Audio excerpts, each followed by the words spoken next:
What's up? Welcome to today's live stream. I am him, and today it is April 1st. It's my month. And it's also the day before the so-called tariffs are supposed to go into effect. And it seems that, actually, I'm going to get into that a little bit later. This stream is going to be kind of a hodgepodge, because there's no one here right now, and I don't really enjoy talking to myself that much, believe it or not. I know y'all like talking to yourself, but I don't. So what I'll also likely do is noodle around on my computer, play around with Ableton Live, maybe pull video off of a camera, maybe edit a photo or two or three. I do have to correct the thumbnails, so that's probably what I'm going to do first. But I do want to talk about the tariff situation. So if you're watching this in the VOD format, video on demand, after the live stream, you may be better off kind of just fast forwarding it through, because I may not talk about that right now.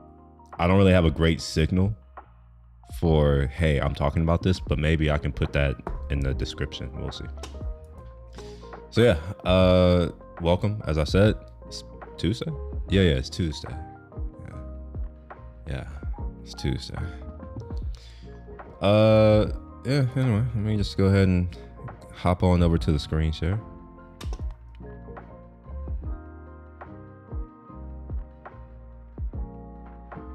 I've been playing around with Ableton Live more. I've owned this product and I've upgraded it several times. You know, I used to have 9. I think I started back when Ableton 6 came out, maybe.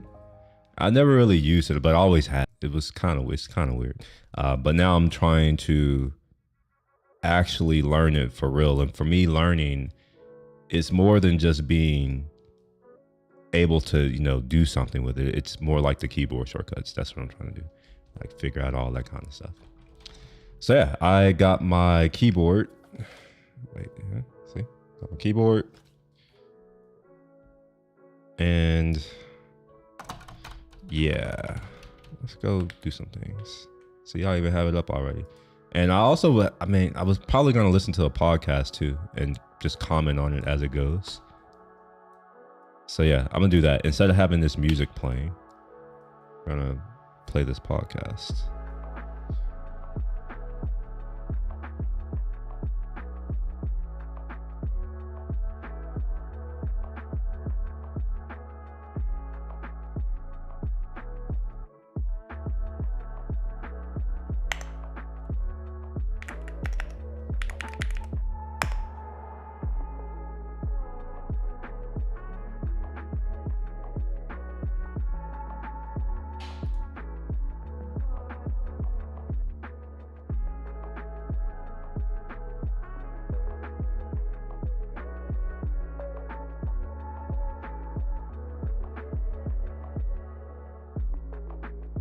AI can't do jack.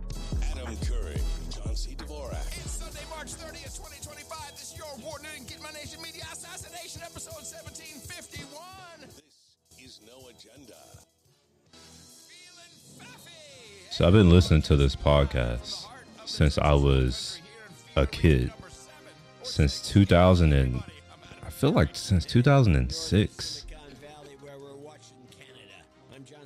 I was like 16 or 17. I forget how old I was. It's been a very long time, but I've been listening to it for a while, so I'm gonna keep listening to it because I like it. Adam, I have a question for you. What's that? All right, so I noticed that these things always appear, and I don't know why. I don't understand why, but I'm gonna let's do this. Yeah, I'm just gonna close it for now. Yeah. Yeah, I had to explain it. People don't know what we're talking about. I think a lot of people don't know what we're talking about. That's what I told her. In general. Most of the stuff, you probably don't realize what we're talking about. Exactly. Yeah, no, we just take stuff for granted. We do take stuff for granted. Hey, I had a dinner the other night. Which was rather interesting, this dinner. Well, I guess so, or you wouldn't brought it up. Well, you're always asking me after the show, got any I am. dinners? Got any This is dinners? true. You got any dinners coming up? Yeah, it's the only thing interesting. Gets me out of the house. We need some dinner stories. This was a good dinner. The international arms dealer was there. I think my yes. sample library Didn't should really have maybe not be in my anything, media although, directory. The entire fleet of African C-130s is now being out. I'm not going to move it right now. I'm going to do that later. But also there was the new CIO of the Department of Energy, who used to be on some kind of secret Doge team. At the dinner at your house? No, it wasn't at our house. It was at one of our friends' house. It was like a 20-people dinner. We do these dinners. It was a big dinner. It's a hill country get-together. Oh, a gathering. Yeah, and this is we'd never been to these. Why don't I places hear before. this? A nice house, big house. You know what I mean? Like big house, like Texas one of those Texas, those hill country mansion houses. And so the CIO, he shuttles between his home here and Washington D.C. Comes back for the weekends. Now he's given up. I think he's taken a 300% salary cut or something. But he's a patriot. That's why he's doing it.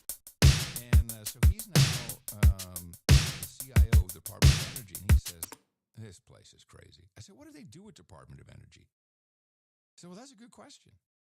He says, Well, the Department One thing of I Energy owns would their like to know how to refrigerator. do You could grill them up. is how do I come over here I told you and not? that. I hate having to use my mouse. There has to be a way where I could just maybe just do all and just keep it in all and always do Command F. And Maybe that's the I got to sit trick. on some training. It wasn't for me. "If we fly in a saucer, here, hold on to this stick." so normally when I have a loop like that, I have an NPC. That's the workflow I know for that. But I think I can do something similar with simpler. Maybe, hopefully, we'll see. Because now I have something to ask I should you. be able to just drag that loop here Dinner. and then slice it. And I said, "What do you guys do?" He said, "Well, that's a good Manual question. slicing. What do you do? That's a good question." Excellent question. He was telling me about, because he has a badge. He's got a badge. So he shows up with this badge. And they get... He shows up with his badge. He's wearing a badge on his jacket. What That's what I said. I said, "Well, your badge to get into the building." He has a badge. He's got a badge. to get into the house for the? No, in the Department of Energy, you fool. Of course Oh, not so into he's the wearing house. he's wearing one of those badges around his neck or something. Does he know that he's not in Washington or what? No, I'm saying when he goes there, he was relating the story to me. Oh, I'm sorry, I misunderstood. Clearly. So he has his badge and he goes to the front entrance and he gets two guys to escort him. And he says, "What is this about?" He said, Oh no, sir. You with that badge, you're the equivalent of a 2-star admiral here. Which sounds impressive. And so he goes on to Did he tell have me. the badge on him? Did you? No. Get It's like a little picture. He says what they make. I'm curious. Will the tariffs also affect software? Labs. I gotta see now. I actually don't know. All the labs. What do these labs do? Mainly military stuff. And it's very unclear what these 12 labs do. They do stuff that has to do with energy. Stuff. Tariffs on imports from, but this is old news. Oh, no, I forgot the name of it. There was some organization, some council inside the Department of Energy, which I guess is gone now. And they could, they were made up of military contracting companies, and they could determine what. I'm curious if it does affect software because Ableton, as far as I know, is not made in America. So is import anything that comes through a port, through like a C port or a LAN port? Let's see. Legal definition of imports. One of the minor brushes with greatness that I had. So this home where we were at, I had not met these people. Well, yeah, I knew them from church, but I had. By the way, these are all church people. These are the people. Oh, they're all churches. Oh, they're all churchies. Oh, yeah. No, this is my people. I want the actual law. And so they moved from Houston, and it's a nice house. You walk Import up to and the house, export. and Okay. the house goes, "You are now being recorded. Hi, welcome." For purpose of the term import means with respect to any article, any bringing in, You walk up or introduction of such article into any area, whether or not such bringing in or introduction constitutes an importation within the meaning of the tariff laws of the United States. So, hey man, what do you do?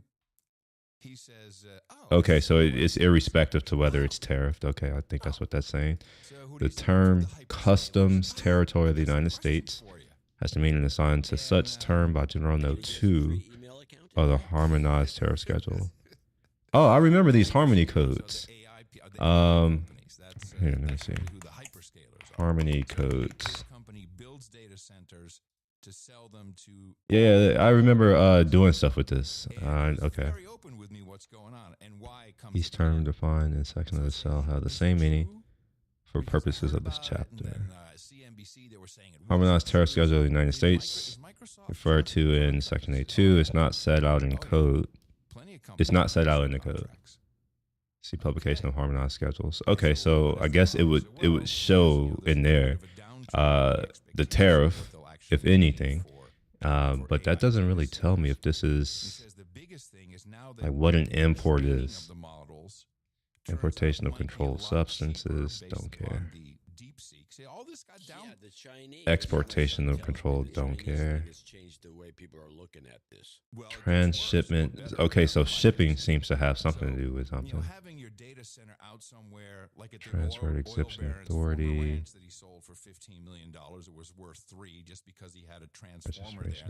Well, okay, so I don't know if software is included in the scope of this law of import, like digital import. No digital. Nope. All right, let's come over here. I forgot which section. I don't know this that well. I know a lady who does. This is all she does, literally. She would know exactly which chapter, which subsection, all of this crap. But I'm interested in software. Is that in here? Technology, programming. And he says you can't do that with a Starlink satellite. It was fine for training the data, software. But now when you got to ship that data to end users, he says prepackaged software for automatic data processing machines of a kind sold at retail. Okay, so looks like. Oh wait, there's more. Cassettes, other exceeding videotape recordings, magnetic tapes, which don't care about anymore. Video recording or reproducing apparatus. I wonder if that means cameras from Japan. That's where most of my cameras are from. Oh no, not really. Yeah, most of them. Yeah, the Sony and the Fuji. Those are both Japanese. Are those going to also have a higher price now? If so, I'm low-key happy that I went ahead and got my A1 Mark II. God dang, imagine how much. I don't even know how much this A1 Mark II costs. Let's see. So I'm thinking there's trouble on the A1 well, how about quantum? II. Oh, there's some. Oh, I need to work on some software stuff too. I just not realized. So I paid whatever that is. Oh no. And they're not even. Yeah, you can't even get them. So let's see what this would be. I heard 25%, but then I heard 20%. I'm not sure which one is right. Give your fans over Damn, and then you add tax on top of that. Ooh. Let's see what that would be. 1.0825. Ooh, shit. Man. RIP. Anyway. As I was working on my little music thing, I was just thinking, I'm like, am I going to have to pay more money for my software? So far, it seems like no. Everything up on top is falling apart. Put a little. Take it all the way up to the top, up to Microsoft with their Copilot. How about Oracle? We'll make this just one hi-hat. He works. I've never used it. Now that you mention it, it keeps cropping up. I find it to be a nuisance. We'll do poly. If you say, yeah, I'll try it, then the first thing it tells me is, oh, right, well, you've got to have your OneDrive set up. I'm like, okay. Yeah, this is classic Microsoft. I'm not logging in. I am not going to log in. No, Dave Jones was Oh man, it has hi-hats in it.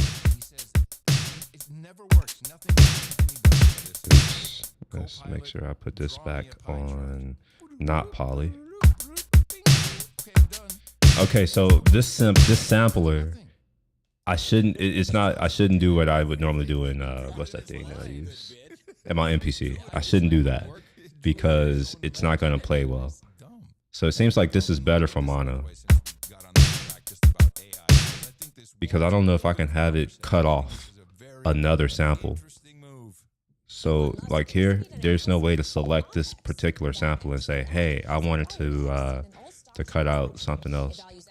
Let's see here. When I was studying economics, I could probably talk more. Why do you think they won't work? I don't know if I said that they won't work. I think I said that it won't bring manufacturing back to America. I don't think it's going to bring most manufacturing back. And I don't know, did I put that in my description? Maybe I didn't. But we don't have the talent for it. Like, I'm just gonna be real. Like, look at what Americans occupy themselves with. Just look at how they are right now. That's not like, we're dumber than ever. Like, I hate to say it, but we have more idiots in our country than we have people who are capable of doing these types of things. Like, it takes training. Let's say China, for instance. You know, it's taken them decades to build up their economy and their education system and all that kind of stuff to create citizens who are capable of going into these factories or building these factories or maintaining these factories, operating these factories to build all this type of equipment. So I'm thinking of stuff that's, you know, I'm not thinking about cars. I'm thinking about stuff like cameras. Name one American photography company or camera company. Just name one. I can't think of any. Think about all the optics that get produced. Who are the people who are the best at making optics? Has it ever been Americans? I don't think it has. Of course they have stock. It's internal stock. He has like, you know, maybe for certain things we could bring it back, but for most things, I don't know. I just don't think that's feasible. We're going to have people who can barely figure out how to use a computer, and they're going to be expected to learn how to use industrial software. Really? It's a little bit harder than flipping through TikTok or swiping right in your favorite dating app. You know? Hello, I'm the guy. The guy who can do this and that. He's a juggler, you know. He's gonna. Well, I'm getting at like the country, Japan and Germany. Those are the two countries. It was initially Japan, but obviously, you know, Germany, and then Japan. You know, they were once what we used to call China, except their culture is one in which they perfect things. So a lot of Japanese stuff rivals, or even sometimes is better than some of the German stuff.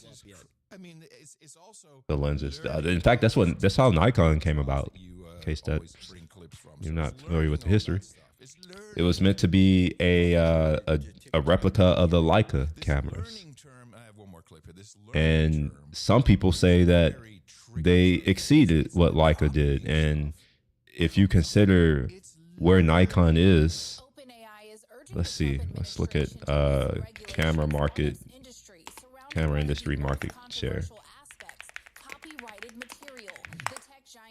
Its proposal to the federal government Thursday, pushing the need for speed in AI innovation and to remove guardrails against tech companies. Notice who you don't see. I don't see Leica anywhere on this list. The proposal is part of I don't see Leica nowhere on this list. I see Canon, damn near 50%, Sony, damn near a third, and then Nikon. They're far behind, but Nikon is still a 10th. Fuji is almost is basically 1/20th. I don't see Leica anywhere. All I see are Japanese camera companies. That's what I see. Canon, Sony, Nikon, if you pronounce it that way. Fujifilm, Panasonic, Digital. They used to be Olympus, by the way. And then Ricoh. As far as I know, these are all Japanese camera companies. Learning from copyrighted content and expanded fair use. See, maybe I had to explicitly ask for like a market share. In the national interest and a voluntary partnership between the federal government and the private sector instead of overly burdensome state laws. This is truly the only danger of these types of people. There has to be a way. I guess it'll be harder to see it. He has no idea. He trusts. Oh yeah, that was great. AI is going to run the world. All right, maybe I'm gonna have to go to ChatGPT for this. Or Perplexity. Is that I hear people say Perplexity is decent. I don't know. I have low faith in all of these tools, but we'll try it. Let me log in since I'm not already logged in. Well, at least, yeah, you're right. But then maybe Trump will say, "I invented AI." Okay, so give me a ordered list of camera companies. Well, that's great. Can I just play songs on the podcast? Can I play songs by on market the share podcast now, just to broaden up the fair use clause, which is already kind of open to interpretation? Surely there are more than 5. It really is. This is what I mean. These tools are trash, bro. Keeps chugging away. Well, okay. Let's just presume it's really going somewhere. It's really great. Allow me to play a clip from our new CDC director, Susan Monares. A lot of people not happy with her. No, this reminds. All right, you know what? This is useless. It's not gonna do it. I don't have the clips up here. Oh man, that's all AI is good for, huh? This is what I have to look forward to in my future. This mediocre shit is what's meant to replace me. Okay, sure. Jesus is coming. I hear chimes. I can hear it. I'm starting to feel that the only people who are impressed by AI are the people who I wouldn't be impressed with. I'll just leave it at that. I'll just say it that way. Right there, so I can kick it like this. Yeah. And it makes a ding, but I'm using a highly directional microphone. So you go order a Sony. Now the Sony is more expensive, which is supposed to incentivize them to make it here. You just hear these chimes in the background. The likelihood that Sony is going to make their cameras here is slim to zero. Slim to none. My attitude about this. I'm using a highly Where are they going to produce it? Which factories?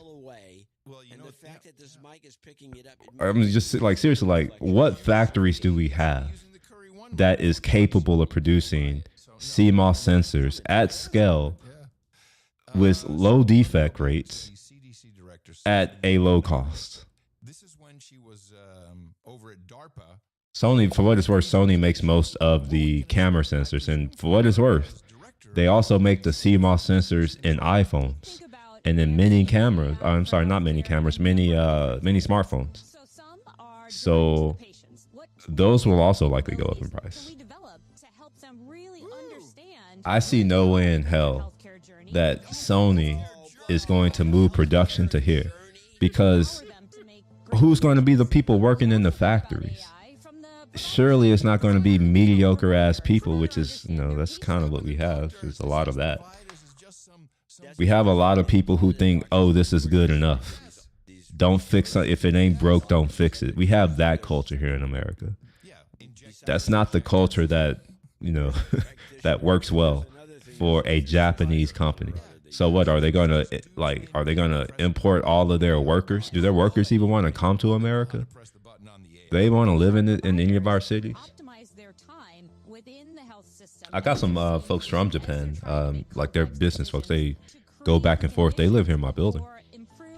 I've never got the sense that they intend or even want to stay here. It seems like they're here for their company. We also think about AI from the defensive side. So we understand that there is a great vulnerability. The defensive side. It's the defensive side. But so far, I wanted to see if software was going to go up, because a lot of the software that I use isn't made here. And it's not because I'm averse to software made here. It's just not made here.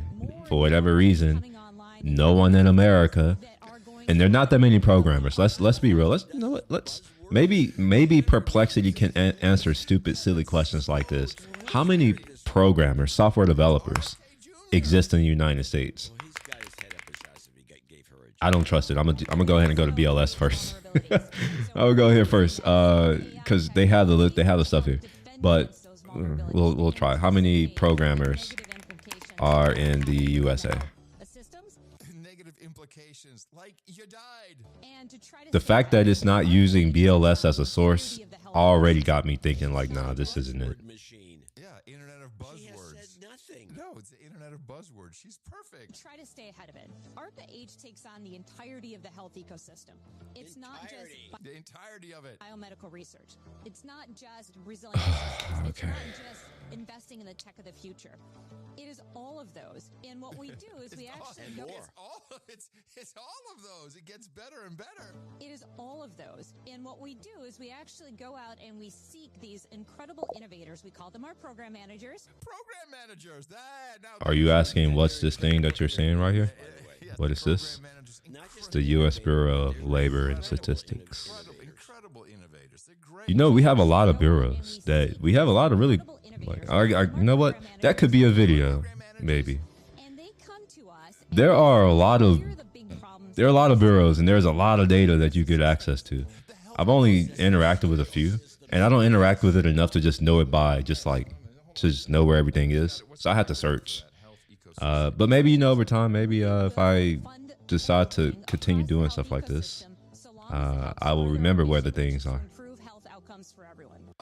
But there's like a schedule of industries or something like that. Let's see, professions maybe. I knew you'd love it. It's great. It's great. This is hold on a second. You played this as some sort of slam against AI. It's got nothing to do with any of it. Well, about the hype of it, She's it does. yammering about So nothing. you know when you apply, well maybe not apply. When you get a job, Believe this stuff. a lot of information is collected. A lot of that is sent to the federal government. Oh, we need to have quantum. You know, like certain things are required by law to be collected.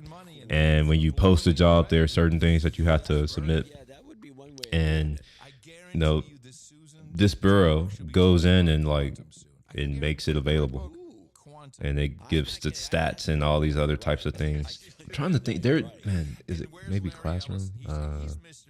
Healthcare. No. He should be talking. Oh, you know, we got. I got to figure out where the gosh, what do you call it? It's like a job code of sorts. It's not actually a job code, but it's something like that where it breaks down all of the. Oh, here we are. Occupations. I think he's out in the oceans all the time, and he's just a couple of he has had issues. Well, speaking of Rex, and then I'll get off the Elon stuff. This report made me think of something that I remember as a kid. Now, the lithium-ion batteries, like the ones in EVs, are completely changing how fire departments are responding to these emergencies.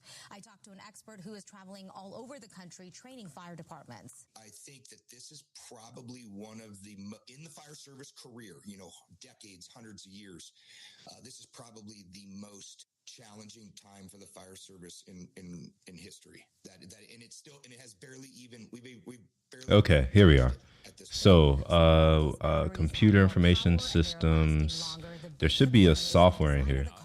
The fact that it's this way is kind of pissing me off because I can't search. This is one of the problems with government websites is that it's hard to find stuff like this. Computer. God dang it! Since it's in this table, it's not. Oh man, that sucks. Here, maybe if I open up developer tools. Fire trucks typically carry 500 gallons, and if you're not near a hydrant, let's say you're in the middle of the Okay, I must not have developer tools enabled for Safari. Rotating out engines or bringing in portable water. And if there's one thing firefighters hope you take away from this is that a lot of EV car doors are electric, and that can go out during a fire, and then you are Yeah. stuck inside. All right. Well, screw it. There's I'll actually just a manual way to I'll just scroll through it like You just a have to know where dumbass. it is. That information would be in your emergency guides. Yeah, ask Mitch McConnell's sister. You know, that's the one thing. About Actually, if I this put don't developer, understand software. Why do they have to make it so everything's electrified? I mean, a mechanical door opener. Yes. It seems more is so practical because if the electricity goes out, you can't get out of the car. Oh yeah, there's some. So it's on the page, but for whatever reason, I mean, what is the Safari is really bad at it actually Bring it into view. Parts, you just slap Yeah, together moving some parts plastic. do cost more, but Yeah. how much more does it cost? Yeah, this is too hard to search through. That's the a question. buck, $5, What 10? this is the question. What is the cost of safety? So now we all know. Would you be able to tell how many unemployed computer science graduates there are? You have a chance. Um, Not only will your vehicle ignite at 2,000 not degrees, it can't be no. put out easily. And the I mean, you may be able to get, because you may be able to figure out how to open up estimate, your but door. no, you I wouldn't didn't actually be able to know. of this. In the 1970s, Ford's For Pinto one, had a major defect. Yes, colleges will submit their data of how many graduates per degree program they're having, and companies, as far as I know, they don't report what kind of degree one of their hires has. And the reason why I know this is because I've worked for a lot of companies in my career, and absolutely none of them have ever asked me about what degree I have.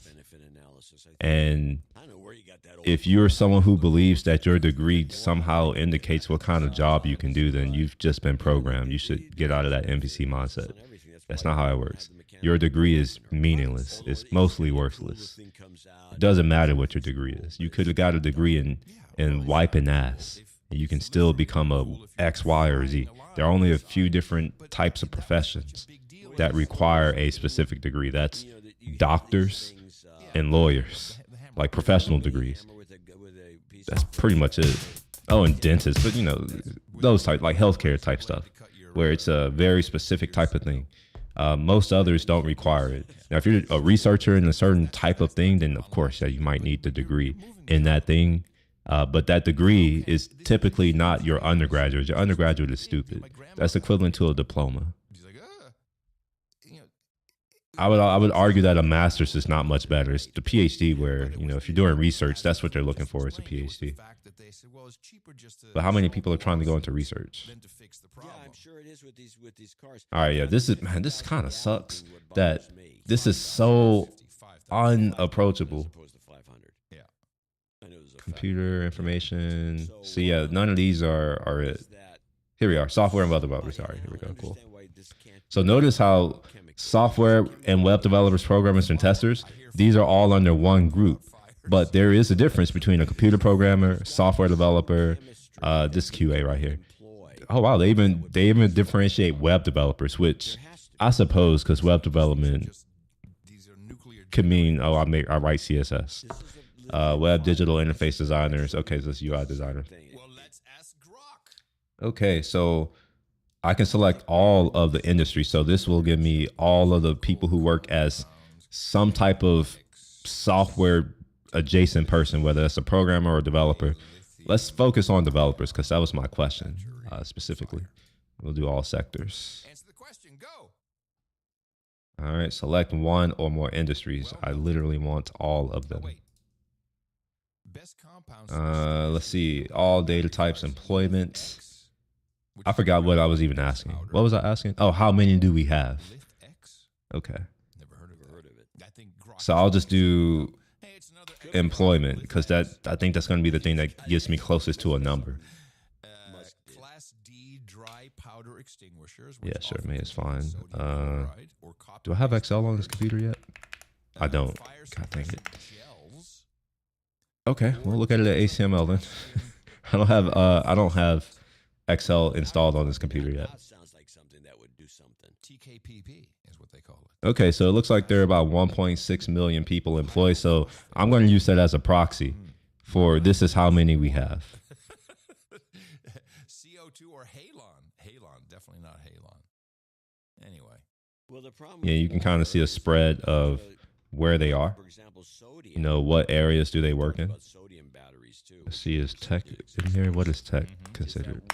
Sodium, when Technical, trade schools, metallic sodium comes in contact with professional, water, scientific, technical it services. begins to, So this could be it right here. Sector form hydrogen 54, that breaks the water down. 718,000. Hydrogen and oxygen, and then they catch on fire. Yeah, explodes. Technical consulting That's what services, kids used to do in about 55,000. high schools when we had labs. Certain Okay, yeah, so we have maybe 1.7 million. I'm rounding up. We have about 1.7 million software developers in America.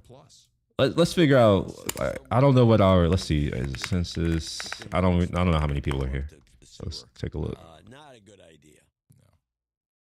We recently had one, right? In 20. Chemistry. Yeah, keep them away from chemistry. Was it in 2020? Oh, it was. They just don't seem like safe products. I don't care what they tell me. It's not a safe product. It's apportionment results. The apportionment is normally what dictates how many Congress people you get.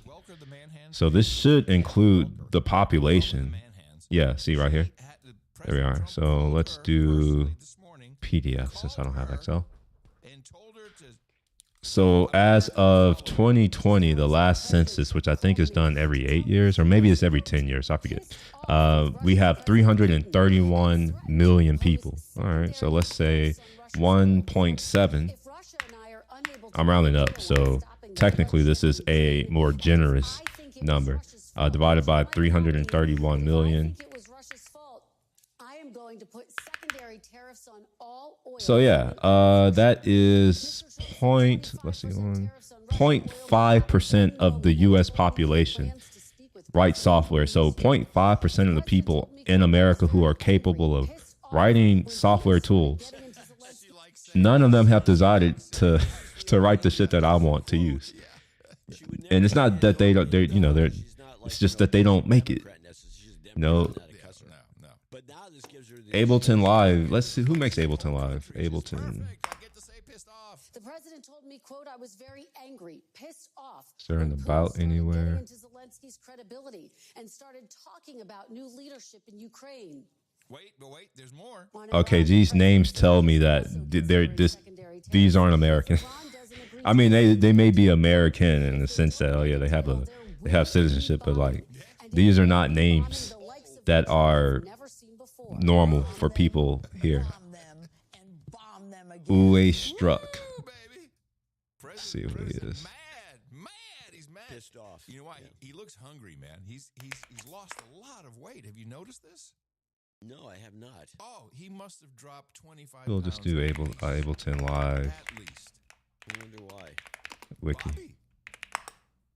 Bobby is probably right. Never thought of that. Like, hey, German. Donald, I think I saw German somewhere. You really, this is not good. Yeah, Germany. So good work, yes, can someone here in America decide to make software for professional audio people? Sure, but they haven't yet.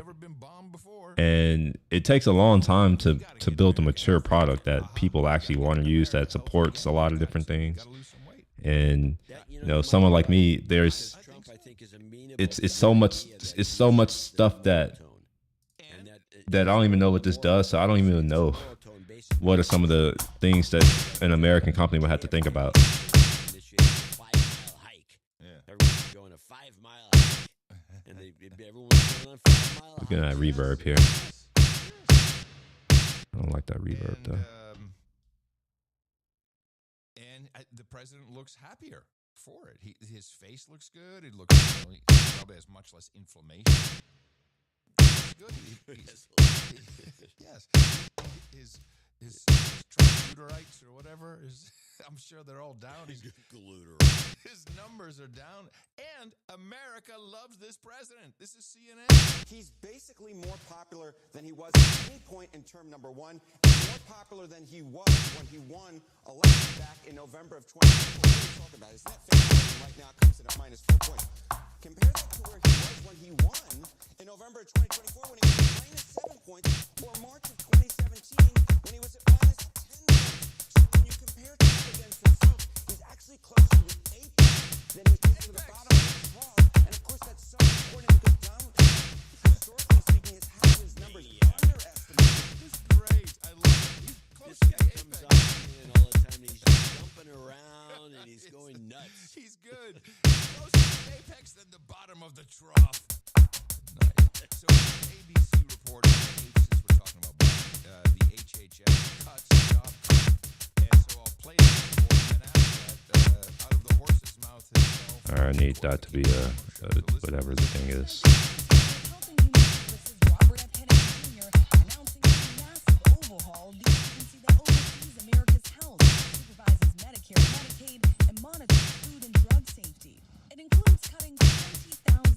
if you can do that thing that you can do in, what's that thing, in MPC, where at the end of a sample or chop, it will like loop back and forth.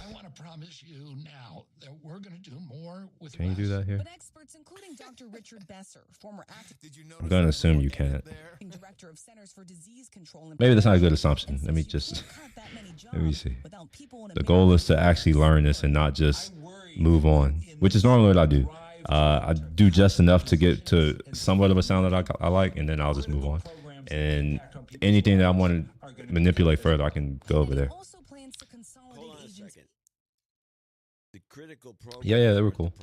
No, but this is what it's affecting people's lives. They're talking about 20,000 people. What's up, Casual Con? This is a jobs program that's kind of overlooked in all this. No, you're correct. It's a form of welfare. What the media has been doing. You know what? I'm just going to. Yeah, we'll just make a quick loop right quick. Outright saying it, insinuating your make Medicare's this gonna get cut, 2. your Medicaid's gonna get cut, your Social Security, you might as well kill your check to buy town, it's must scratch a Tesla. Oops, I forgot to do the last part. Kennedy also plans to consolidate agencies within HHS. We're going to eliminate the entire alphabet soup of departments. Oh shit! That was the wrong note. Still the wrong note. Okay. There we go.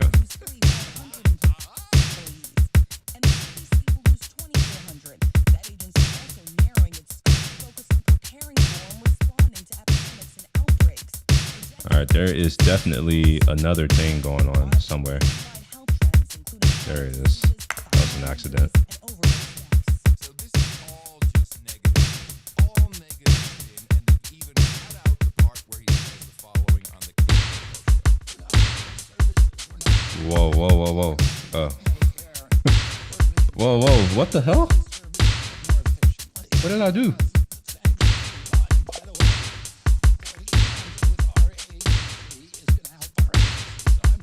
You know, this happened yesterday or 2 days ago, where I was doing something and then the pitch just changed, and I don't know how.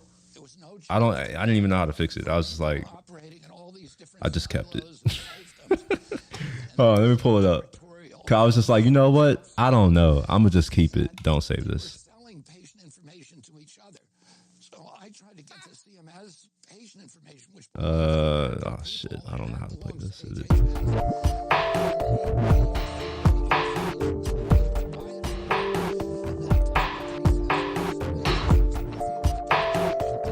So one of these things was pitched down somehow, and I didn't know how to fix it, so I just moved on.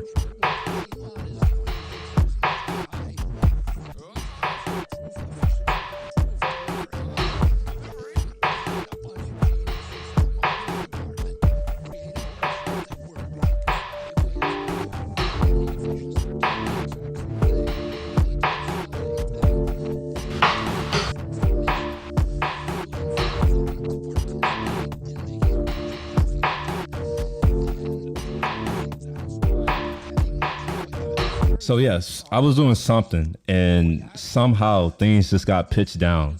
I couldn't figure it out.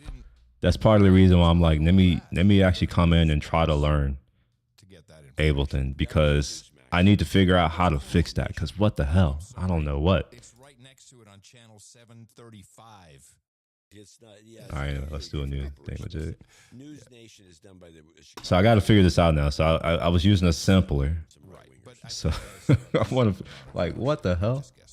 And we'll just go into one of these samples and pick a loop. A very interesting piece, and it showed that it was good because you really have been monitoring since Friday. Not a single. Oh, okay. Oh, okay. It's drum loop. No wonder. All right, sure. This is cool. We'll take that. So I know I can do pitch bend. I know that. Oh, what? Well, what the fuck? All right, I'm confused again. Okay, never mind. This is classic. Okay, so it's just repitching.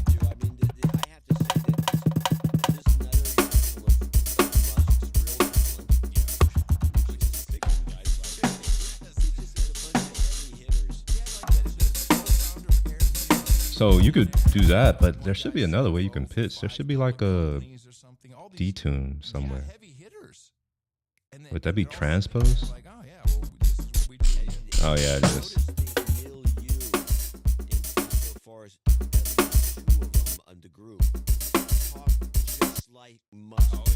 Okay, so that's the same thing as just moving down different keys.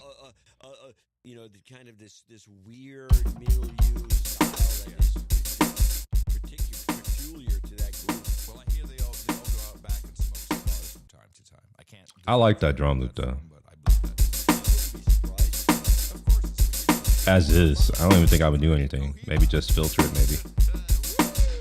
We routinely encounter wastes of $1 billion or more, casually. For example, like the simple survey that was... Yeah, we're going to ask some of that action. For just the survey, $1 billion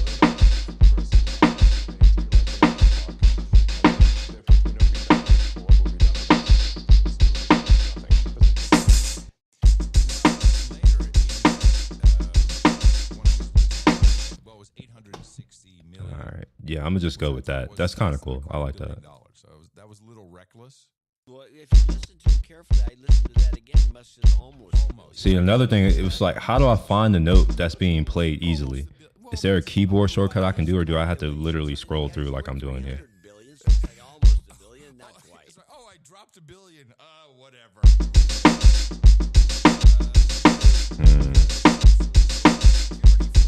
Okay, so another thing. How do I get it to be pitched? Not pitched, but to warp. Is that a thing? I should be able to do that, right? I wanted to somehow fit the tempo. Sync, maybe? Is that a thing? Will I do it? No, that doesn't do it. I guess part of this isn't really figuring out Ableton. It's more figuring out how to use these different... Oh, never mind. Here it is right here. I know what I'm doing. There you go. All right. So then I can just come here and turn down my tempo.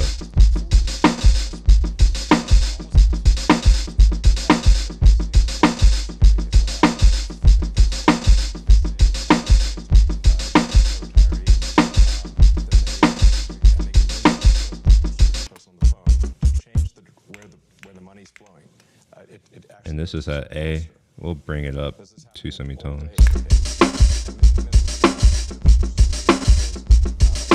The fraud loopholes in the social security system.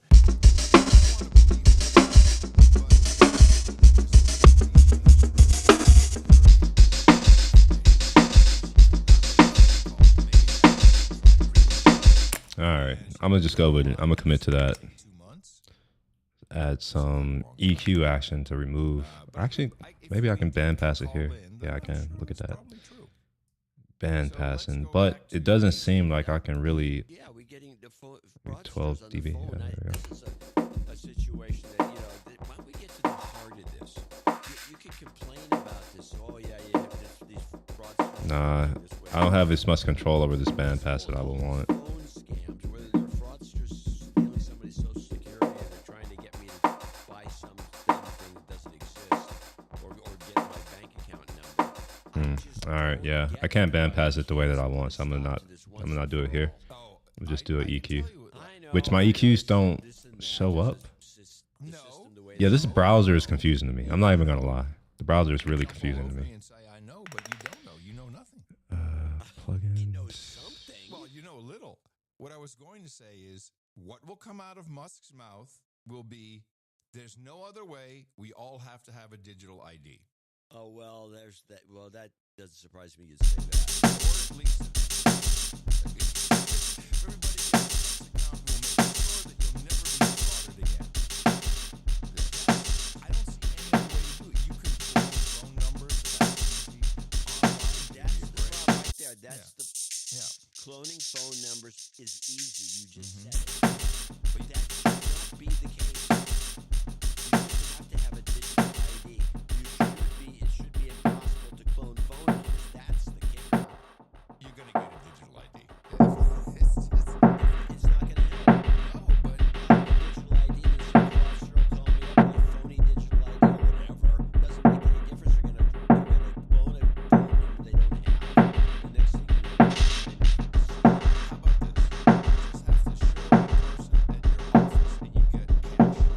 I'm gonna get rid of the hi-hat entirely.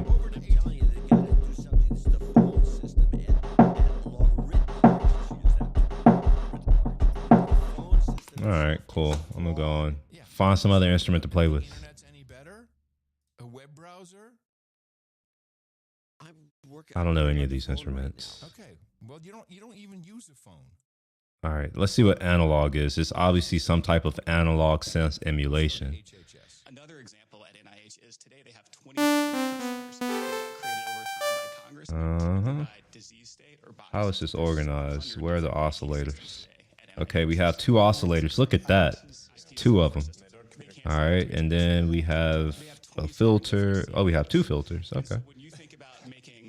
And we have amplitude for both. Got LFO. 2 LFOs. Okay. And then the volume for the out. And then routing. Oscillator, filter. Oh, I see. Okay, so orange must be an oscillator. Green must be a filter. So it looks like I can either go parallel. I can sum 2 into 1.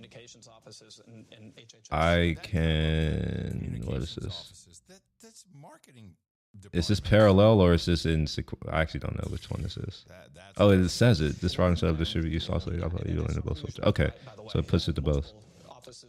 Or we can go into the second one. Okay, interesting. Then we have a noise generator. If I turn off these oscillators. Okay, so we just get noise. So I could probably use this to make a, what do you call those things? A snare?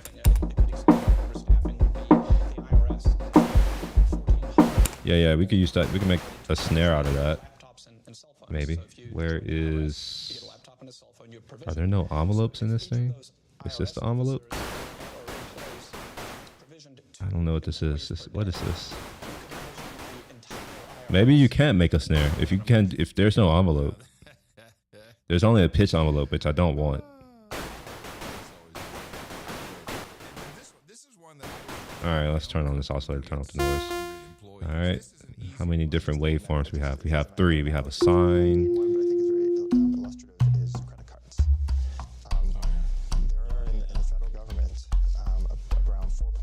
All right, you can make a bass. All right, I don't know how you play. Yeah, you can make a bass. I don't want a bass though. Square wave. Oh, it's polyphonic too.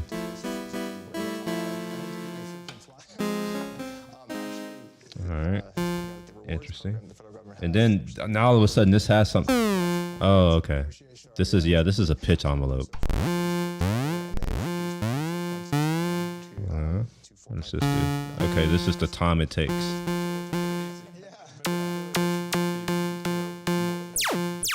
Credit cards than there are people.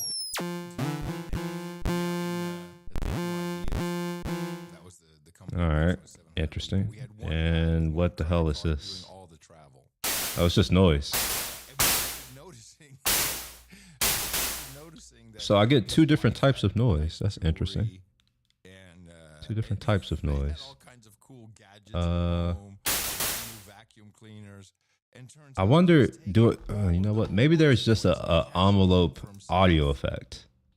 Maybe that thing exists. Oh yeah, I think that happens everywhere. For what it's worth, this is one of the reasons why I prefer not making anything on my computer. That brings me to another question.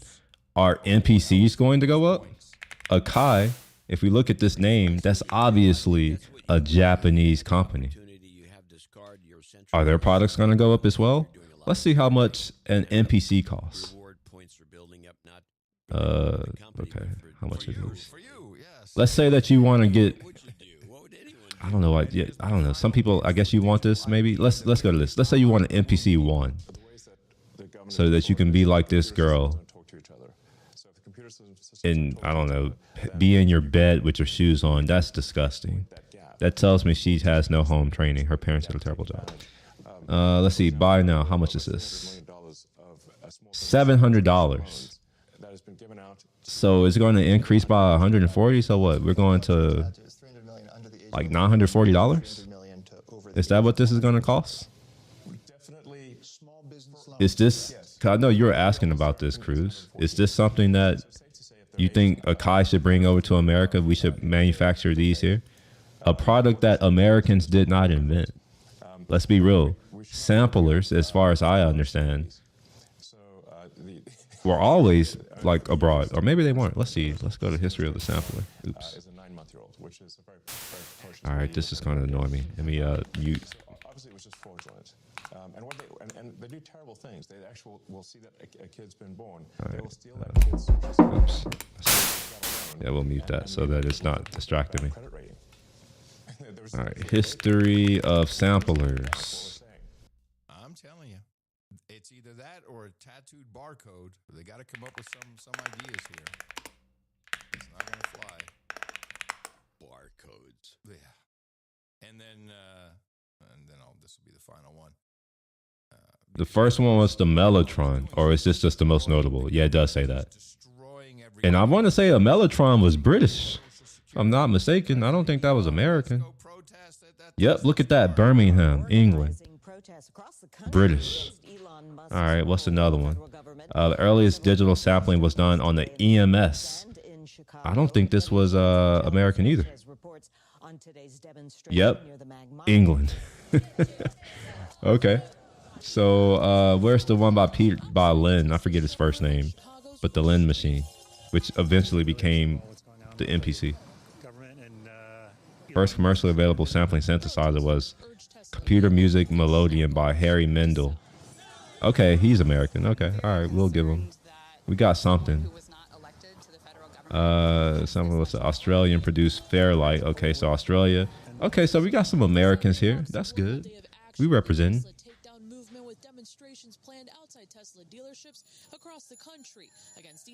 But I've noticed that a lot of music gear, and at least in my experience, has been made mostly in England, Germany, or Japan. I can't think of any American-made music gear other than instruments like guitars or amps or like certain types of reverbs and delays, that type of thing. Gosh, who is it? Is it Poltech maybe? Is that one, or is that the EQ company?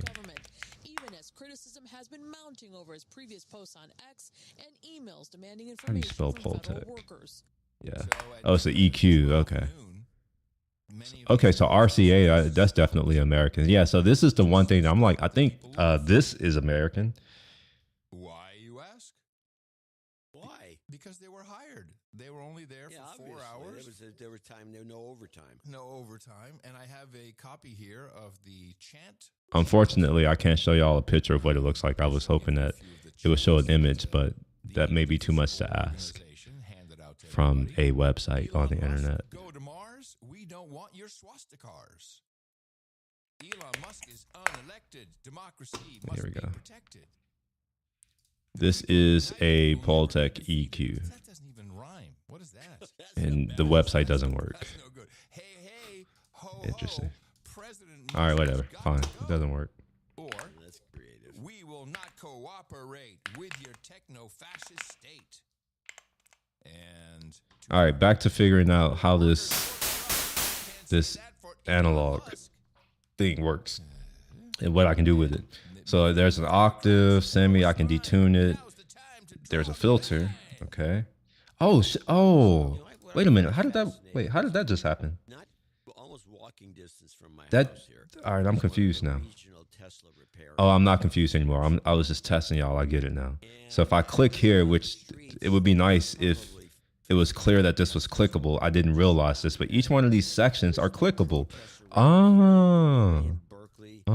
Okay. So this right here is pitch, obviously octave, semi, detone. It's all pitch, as well as oscillator. I guess technically oscillator and pitch are so closely related that they are the same. Then with the filter, okay. So I should be able to shape the sound of this into a snare. Is it working though? The filter actually working? Oh wait, I gotta. Okay, I'm done. I think I need to increase the way I normally think about envelopes is there is a cutoff frequency. Basically, there's a frequency at which the envelope starts to work. So I got to figure out how you do that in this thing here because I have no idea what it is. So we have frequency modulation, and I guess this is resonance modulation with the LFO. So that's a little strange that the LFO is over here, but it controls the thing over here. It's interesting. All right, envelope, velocity, and then there's attack velocity. Let's do this. Okay, that doesn't seem to do anything. It's not shaping the sound at all. Oh, wait, hold on. Am I being dumb? It says to F2, to filter 2. Do I want that? How do I, where was that thing that I saw? There was, oh, this right here. All right. Oh, okay, I got it, okay. So I don't want a filter 2, I just want one filter. So we'll do this right here. And this is saying to filter 2. So I guess this is saying how much to send to filter 2. There should be nothing. Frequency, there we go. So here's the cutoff, I got it now. So if I do this, I should be able to get my snare. Yeah. And then obviously, you know, maybe it's not obvious, but hey, what is this? Why can I not?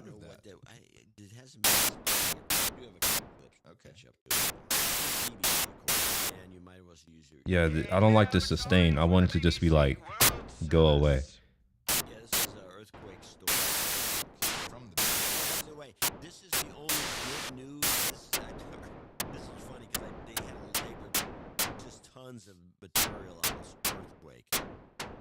Yeah, it has a tell, and I don't want this tell. What is this EXP? Exponential linear. The earthquake in Myanmar is already up to 1,600 people. This is your good news. Yeah, it still has some type of. Is that the release? Is that what that is? I can't make that 0. Okay. To get a clear picture of what's happening in the worst hit areas, and there are a number of reasons for that. There is a civil war. Communications are. So it seems like it takes a little bit of time for the. Notes out. The ability of journalists to do their job is also for it to decay, and I don't want that at all. But I don't know how to change that on this thing. Arrest or murder. So obviously, very cautious of what they say. Mandalay is the hardest hit city in Myanmar, and in neighbouring Thailand, 11 people are known to have died, but at least 50 construction workers are still missing. That's because they were actually working. Okay, so maybe I can't do a snare with this. Because I want it to just be like, as soon as it's in, and then I let off the key, it goes away. But there's definitely some decay or release time right here, which I can't change. 5 milliseconds is the lowest. So everything's going to have a tell, unless free. Luckily, I was on the 5th Wait, floor. free. Does this mean I can do whatever I want? Holding both my arms as we made our way down the stairs. The doctor kept saying it's all right. The hospital staff did very well. No, it doesn't mean I can do whatever I want. Damn it, man. All right, well, we'll do a sine square wave. I like a square wave. And we'll filter it. Once my baby was born, the ground stopped shaking. I felt great.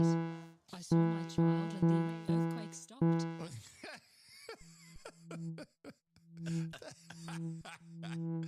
Wow, that is great. Thank you, BBC World Service. That's phenomenal.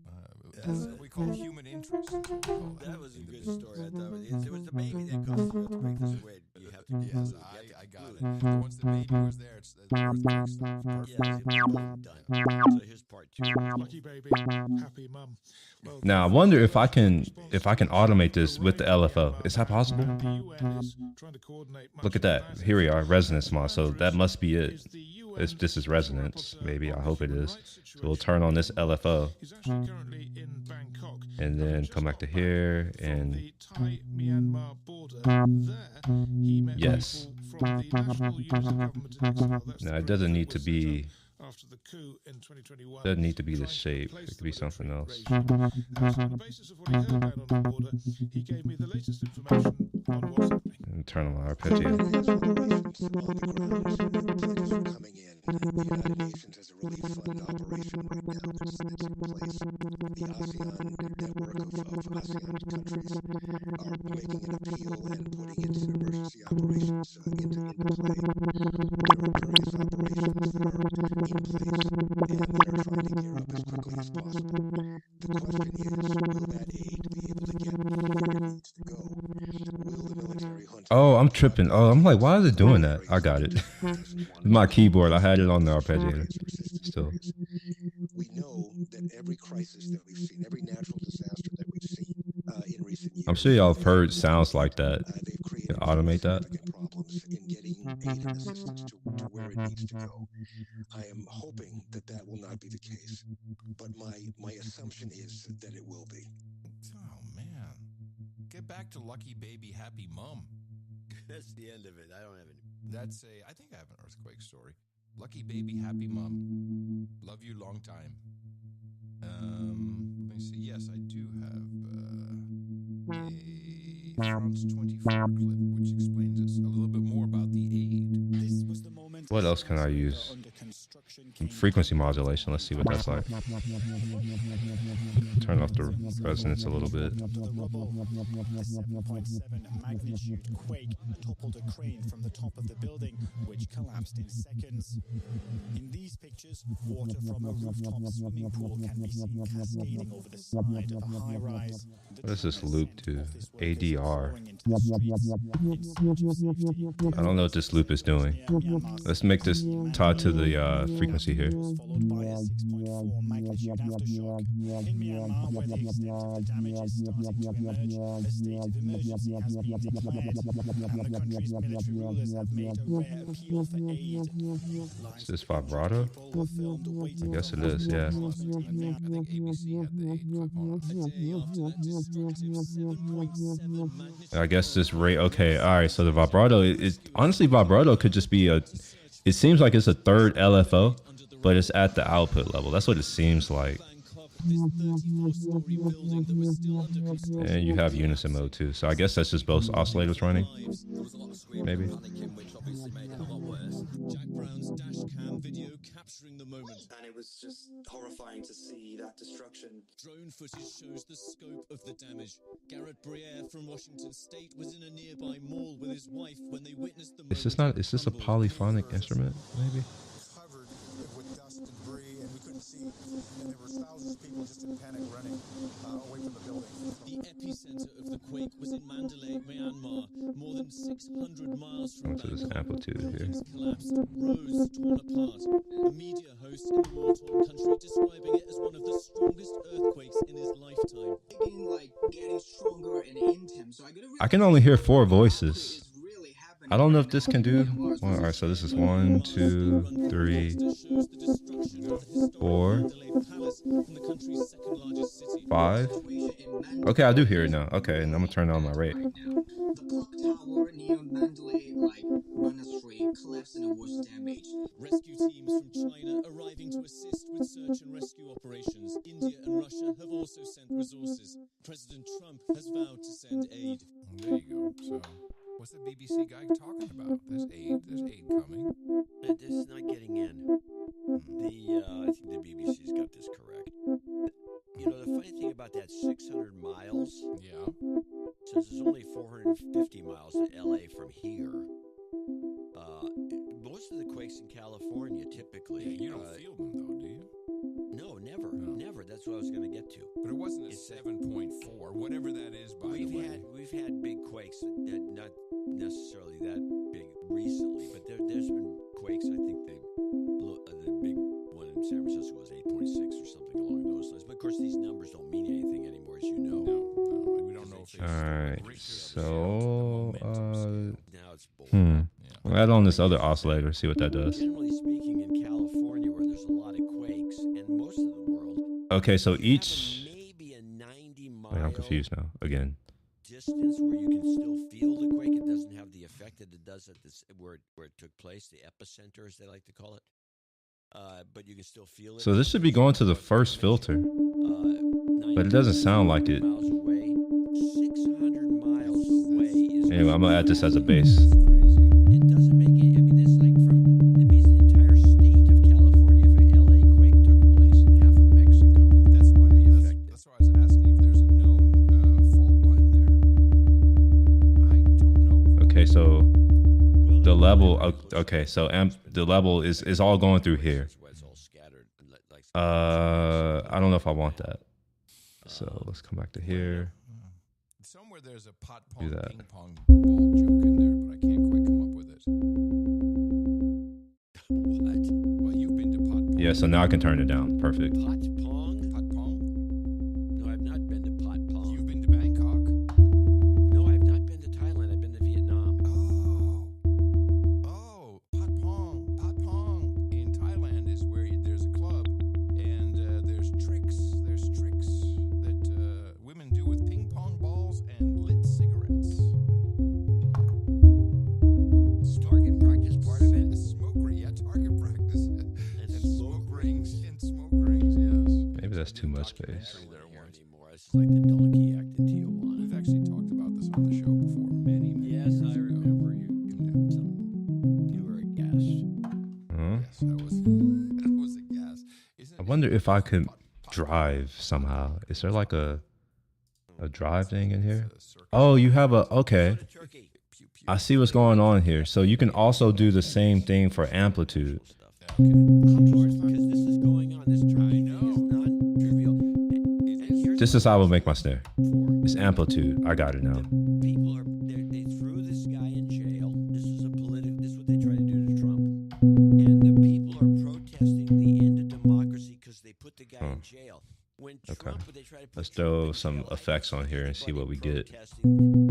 threat to democracy. They only called Trump. Oh shit! What just happened? How did I do that? Oh okay. Oh okay. I just learned something.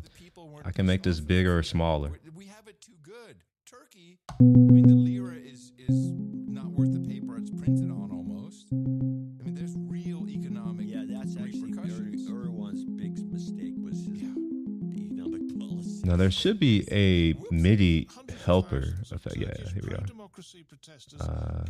So right now I'm using my keyboard, which has a built-in sequencer, as an arpeggiator, but I should be able to come here and oh, okay, it goes here. All right, cool. I can learn a chord. I don't know if I want to do that, but maybe I do. Let's learn. We'll do a C minor 7.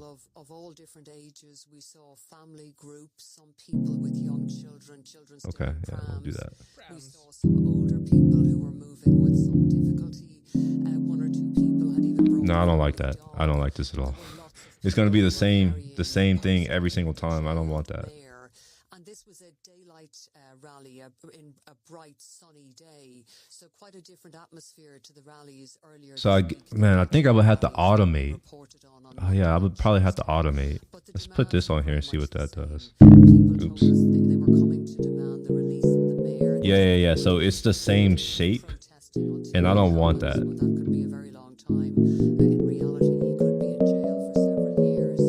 Yeah, I don't want that. So what I would have to do is figure out some way to automate yeah, I don't want to do that. That's not going to work. Definitely not going to do that one.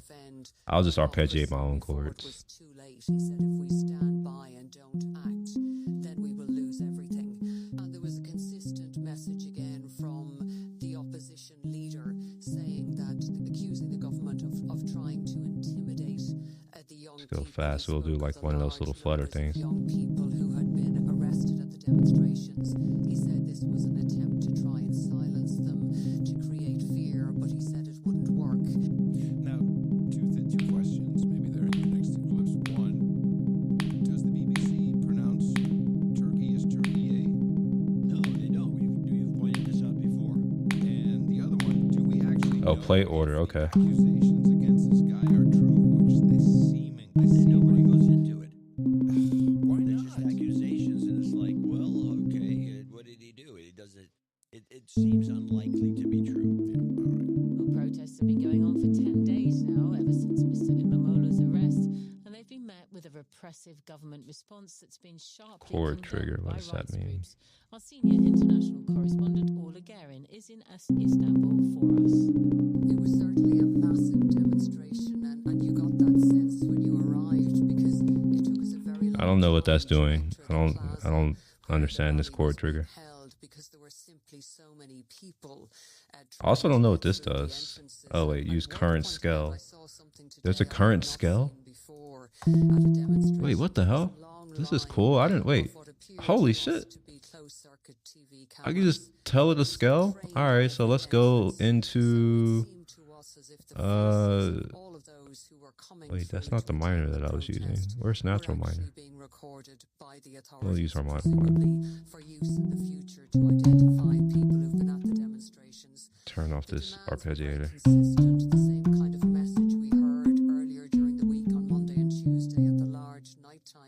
Huh.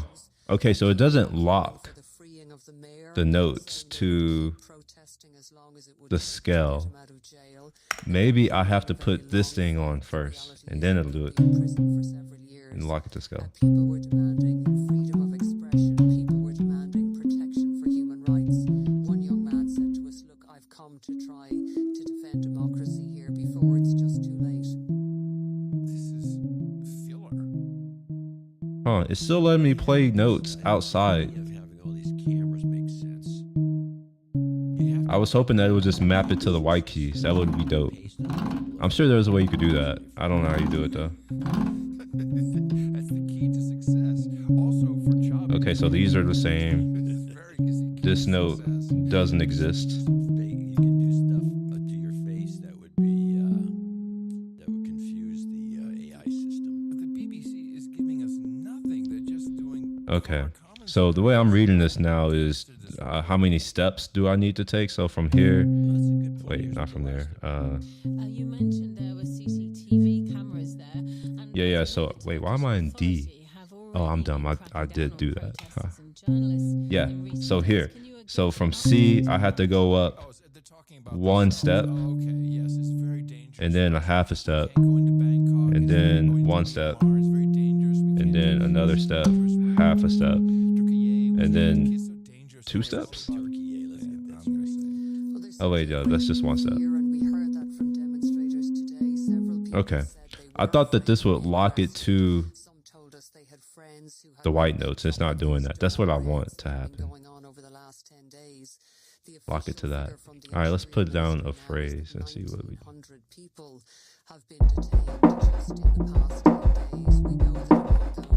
Oh shit, that scared the fuck out of me. Why did it get so loud? It was quiet as hell. All right, this is confusing now. So up here is quiet, and down here is loud as hell. How does that work? Did I do something with one of these things?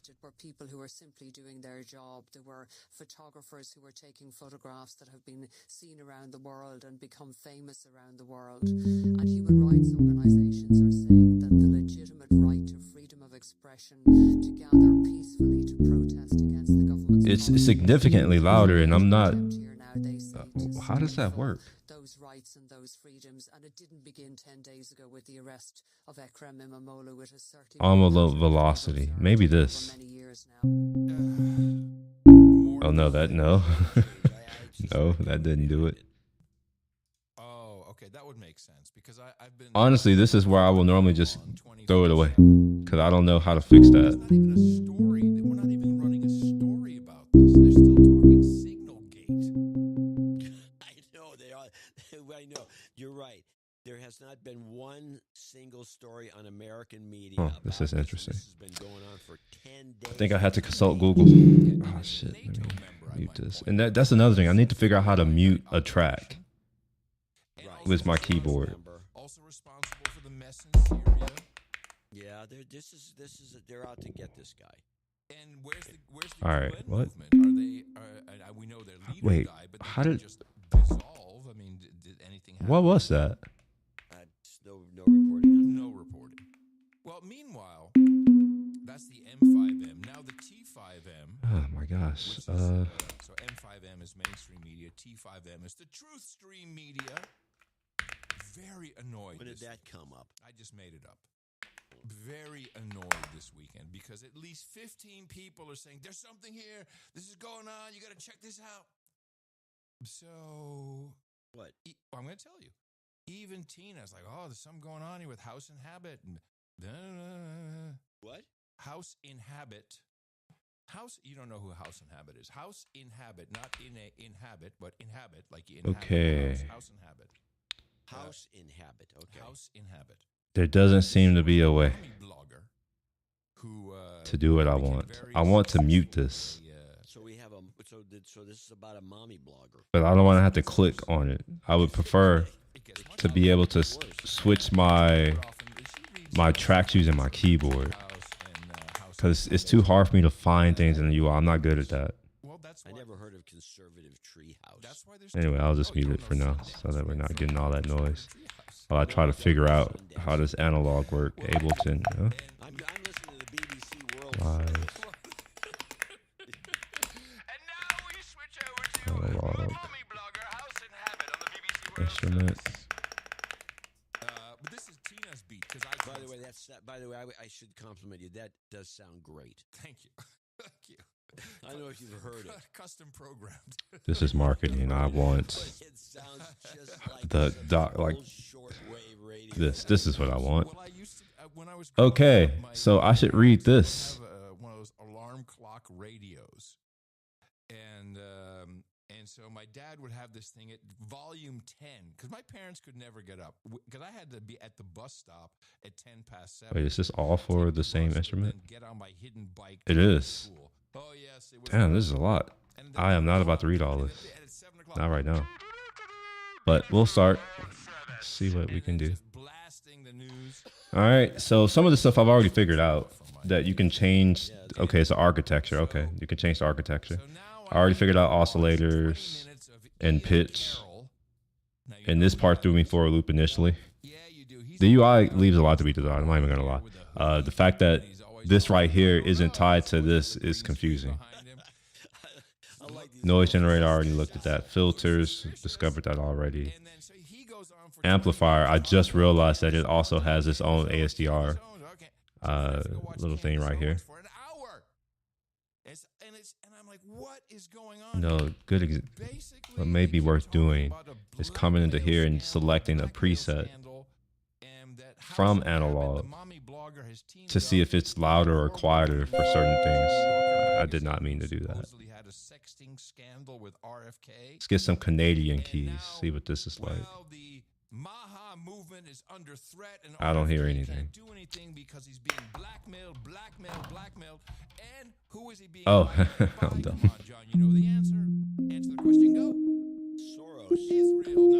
So this seems like this is more than just the instrument. This is like one of those group things.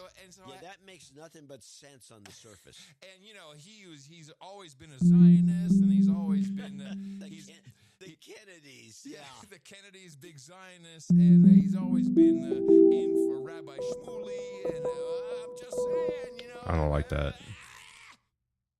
And that's what people are concerned with here in America. Rabbi Shmuley?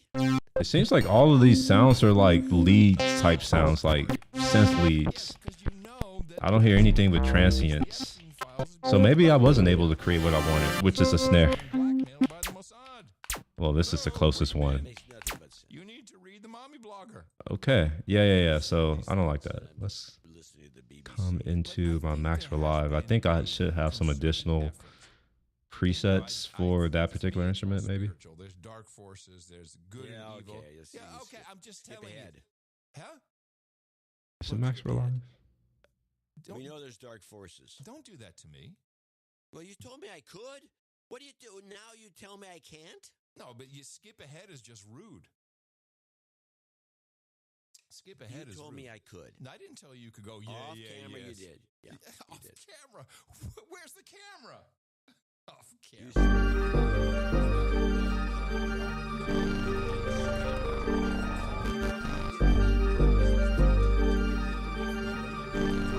Okay, Kara, but go ahead. You can call me out. You can't just say skip ahead. That's not nice. I think skip ahead's pretty cool.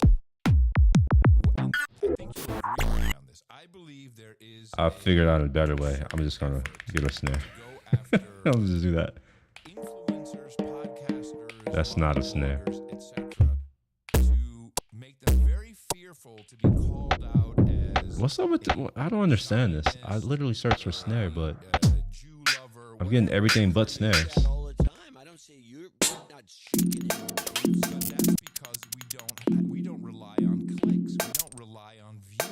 We rely on people who care about what we're talking about. That doesn't fit. Although this is what I was kind of going for with the analog thing, because I was like, with noise, I should be able to generate something like this. The problem is that this analog synth doesn't start with a transient. I would need a transient. I was trying to just fake a transient, but I don't think you can really do that.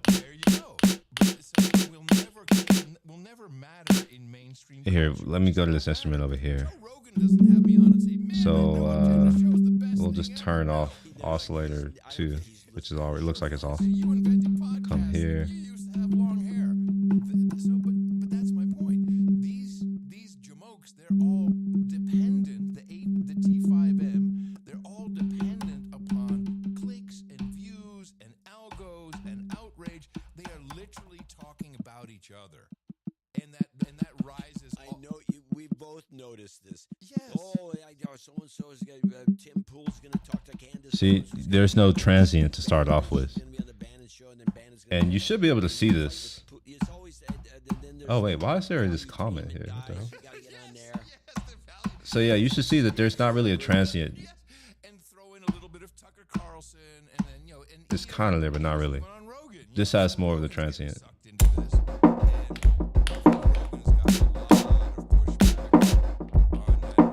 Whoa.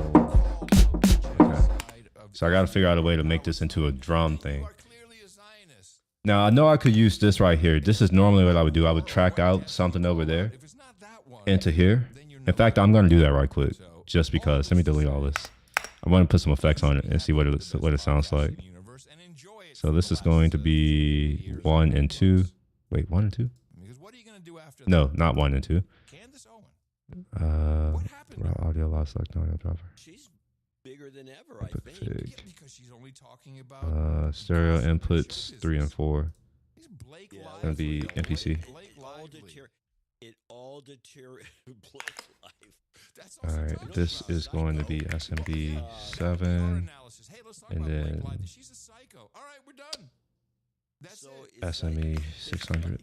It's like everything deteriorates to celebrity chit chat. Always. Okay. Even Alex Jones is tired of it. It's like, if you can make Alex Jones tired of something like this, then you've gone very far. So it's just like, oh man, where's it? Stop already, stop. Oh, I'm still playing music. Okay, all right, I got it. I forgot I muted it on my interface, but for whatever reason, it still shows up here. That's interesting. So if we listen to this, if I arm this for a recording, which I don't know how to do, maybe in. Yeah. So there was music playing the whole time. So let's not have music playing. Okay. And then I got to arm it for recording. I don't know what my tempo is, but that's fine. Let me just go ahead and record.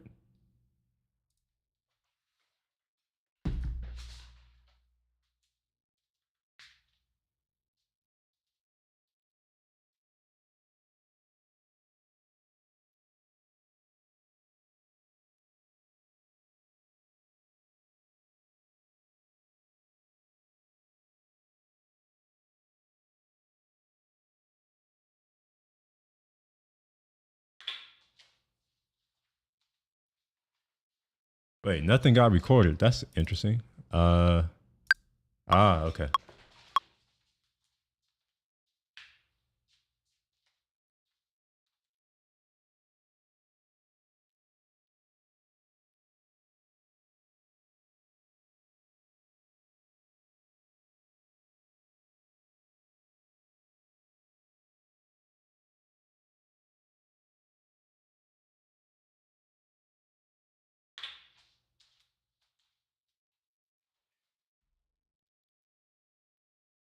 Okay.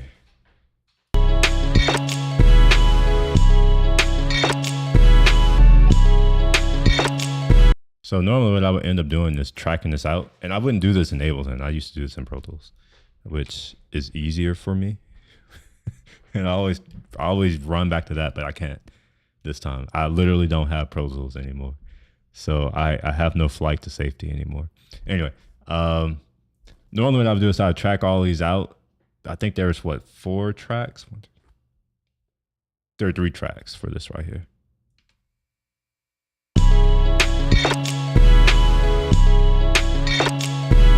So what I'm gonna do is just pretend as if I'm mastering, because I can't really mix it, unfortunately. So we're just gonna play around with some effects, some plugins, see what these things sound like.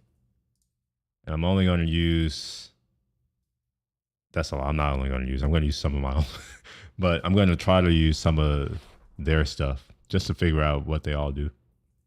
So there's auto filter, don't want that. Beat repeat could be cool, but as an effect, on certain tracks, which I don't have. There's a compressor. There's not really, but you know what? I'm putting it on anyway. Just play with it, you know. And it would be better if I, can I convert this? How do I get it to the other thing? Oh, here, there we go. So clean that up.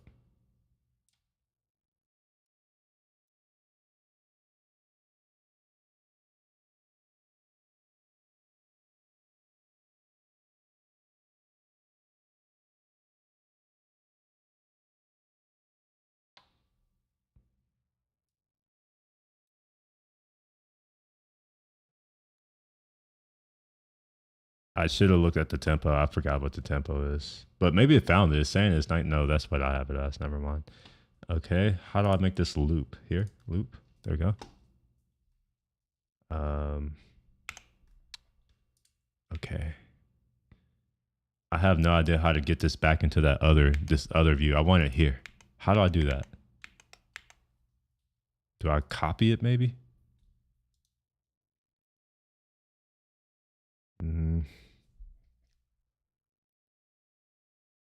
Crop, no, that's not it. Convert harmony. This is what I mean by like, I don't know how to use this. I would get stuck here and then I would just go back over there and just say, screw it. I'm not going to deal with it anymore. But I can't fly away from it. Dang it. How do I? All right, maybe I'm going to do Command C. How about that? Copy it. Come here. Command V. Ah, okay, I can, okay.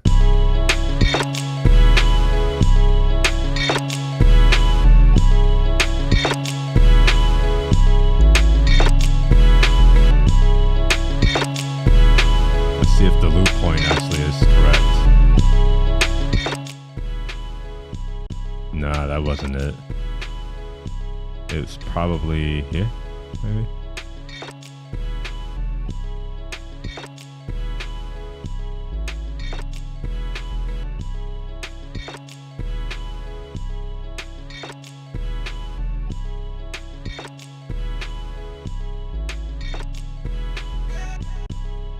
Okay, that's interesting. How come?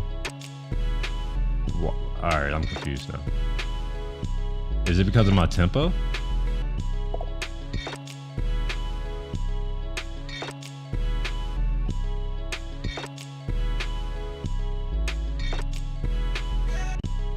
All right, that's weird. I don't understand why. All right, let me just go look at the tempo.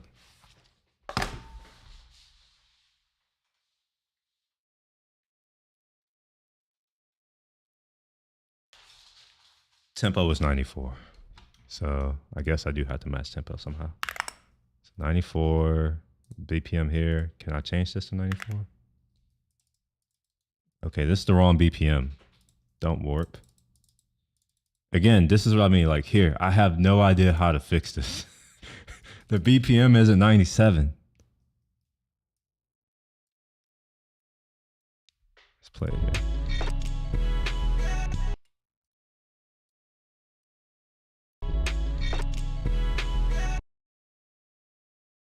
How come it didn't loop?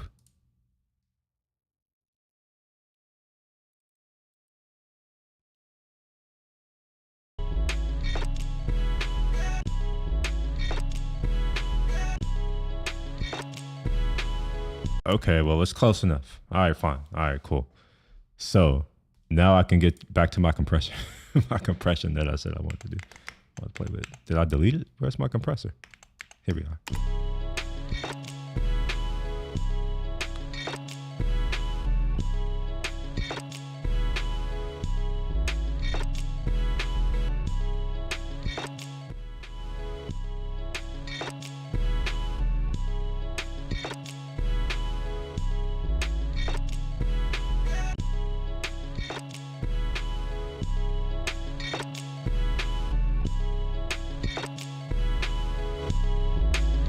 Oh, I forgot. Okay. All right. I gotta.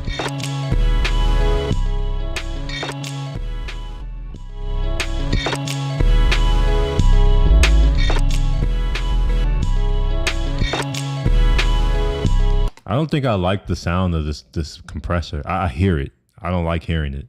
Maybe I'll speed it up.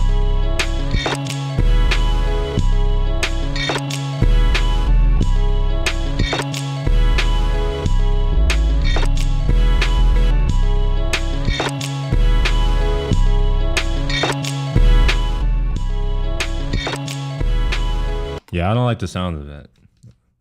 I don't like that. All right. Anyway, let's go on and figure out some other fun effects.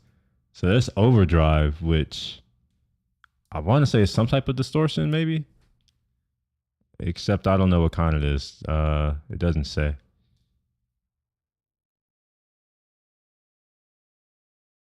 Utility vocoder. Yeah, I said I was going to try to. Yeah, I'm gonna use the one. I'm gonna use what I kind of know a little bit. Where is audio? Throw that on here. In fact, that shouldn't go on this on here. That should go on the track itself, most likely. Throw it on here.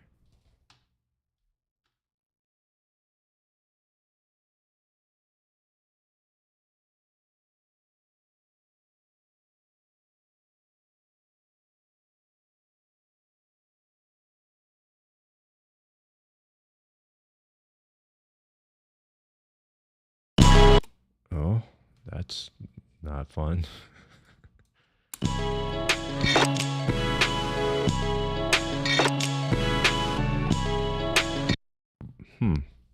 Why is it adding that? It shouldn't add, it shouldn't change. Something's going on.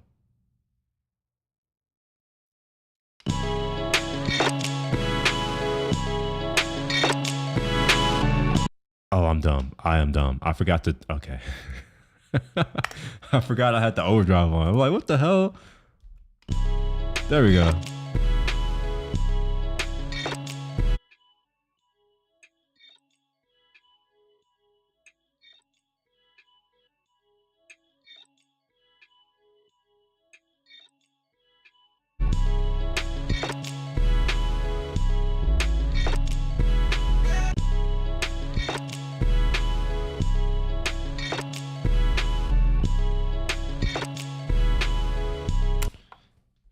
This is all because I didn't choose to just do what I should do, which is actually attempt to mix on the MPC. So my options are I track it out here or I mix it there and still track it. Well, I wouldn't track it out. I'll just do the whole thing.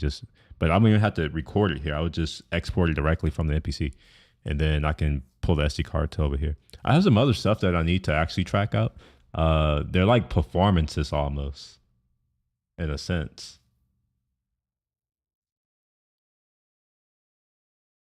I don't know what they're called though. I don't name my beats. They're all just the day, whatever the date is. Kind of like my live streams used to be. It's just the date. But there is actually one where it's done essentially. I've even done the mixing. The only thing that hasn't been done is arranging, and that's because I just do it live. I don't know if I feel like doing that right now. I'm going to do something else. Get back to this tariff situation. I'll come back to learning Ableton Live later. Because I have all day and all tomorrow. I have basically the rest of life to do that. Okay, so let's get back into this tariff situation. And what does it mean for me? Because that's all I care about is me and myself. So I'm hungry. I should eat.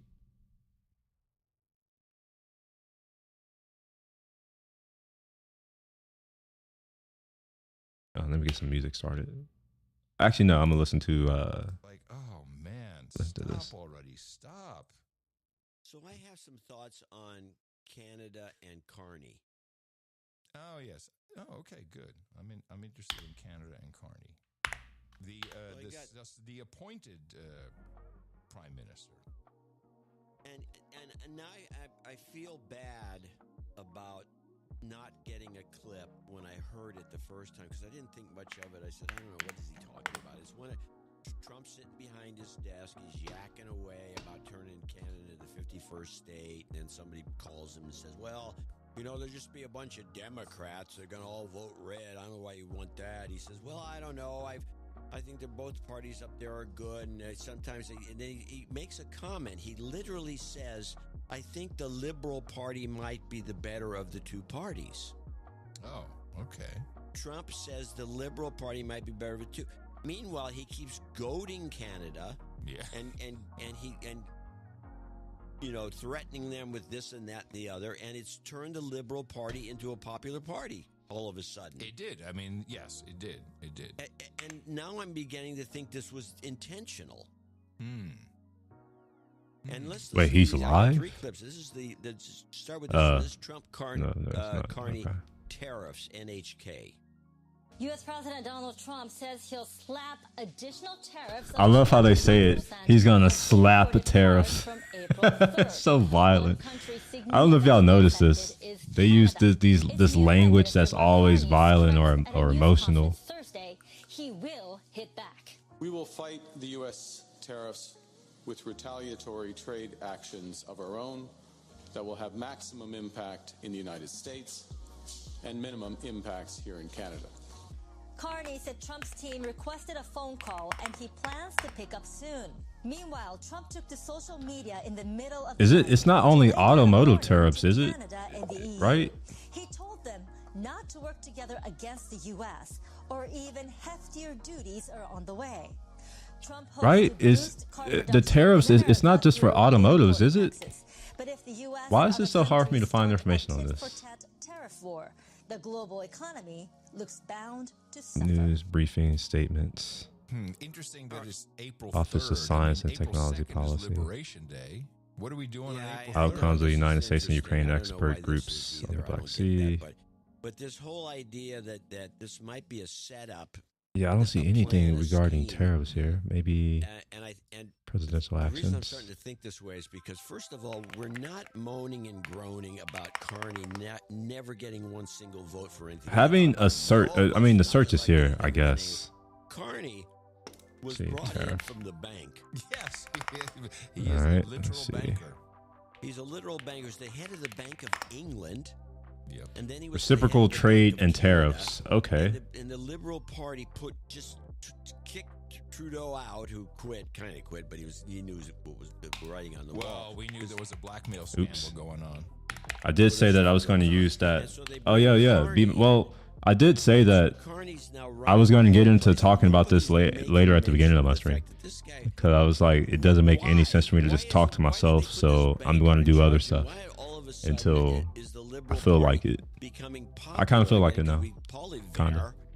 Because certain things affect me, right? Like, I have an Arturia keyboard. Here, let me show. Arturia. Liberals are going to win because they're going to have a snap election Wiki. now at the end of April 28th, I believe. Right. And as you can see, Arturia is not American. Here, let me You can kick ass. let me Right, that's what you Sometimes do. it doesn't work out, but That's what most you of the do. time it Here. does. You do a snap. Snap. this thing right here. Snap I'll even unplug it to and make my then life you can easier. take over the place. See? And so they I have this keyboard. promoting. Are my little keyboards and synths, and my little toys that I like to buy every now and again, are those going to become more expensive? Because these things aren't cheap. Music equipment is not cheap at all. For our country, we're not going to take it. He's Mr. Strongman. It's like strongman against strongman. I'm gonna put this up right quick. Because, and I believe this, and I only get this from memes. You know, you have to get the information where you get it. You don't know House Inhabit? I can't believe it. You know Pepe. Pepe the Frog? Yeah, you know Pepe the Frog. Yeah, of course I do. There are memes after memes after memes saying, don't pass this around, but Carney spent a lot of time on Epstein Island. Oh, yeah. Yeah, there it is. We're back. We have our own little version of it. Nice. So I think Carney's got the goods on him. Oh, Epstein files going to drop after the snap election. Well, not necessarily. Or before. Or never, because you want to hold. Keep him, yeah. It's the Bunsen burner. So this is the leverage we have over Carney. This is why Trump is going on about how the liberals are okay up there. They're great. This is a great gambit. Hey, Mark Carney, what's that in your mouth? What's that in your mouth? It's total. And then you start, so you get these next two clips, and it kind of like, is this all part of some grand scheme? Let's All right, I have to get some snacks. I'm hungry. This will be set up. Anyway, so let's come back to here. So as I was saying, I have a lot of crap that isn't made in America, and it's not to say that it's made in China either necessarily. I have a lot of stuff that's made in Germany, in France, in Japan.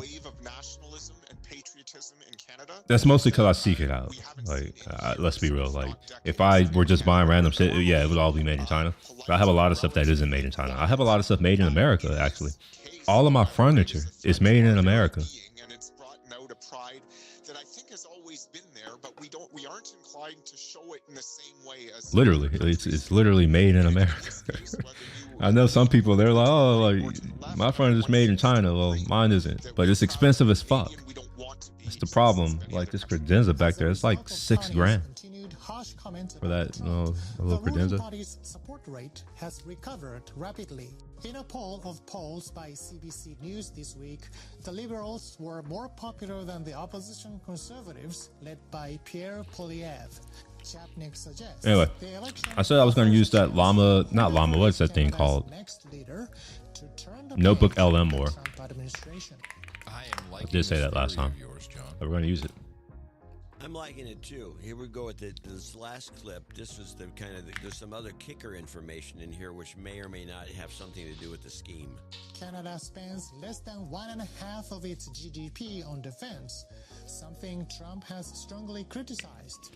It seems highly likely Canada will sharply hike its military budget. I think Canadians are united in understanding that we have to commit more to defense. So while that's doing that thing, I'm going to pull up the original source.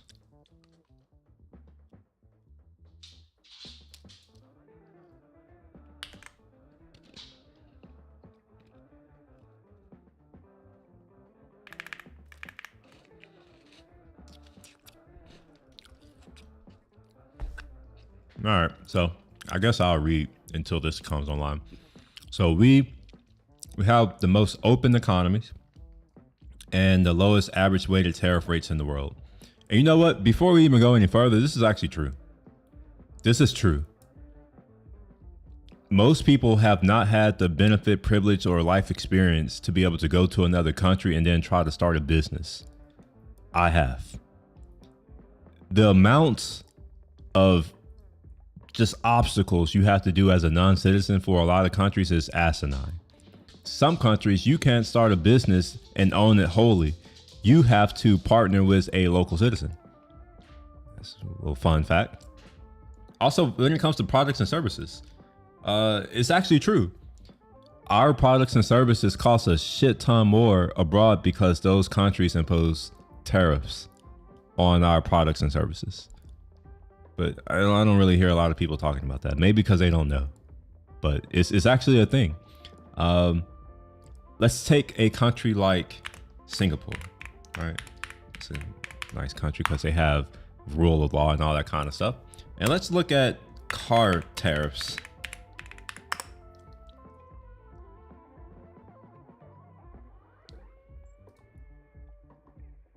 They call it duty, by the way. A lot of other countries, they call it duty.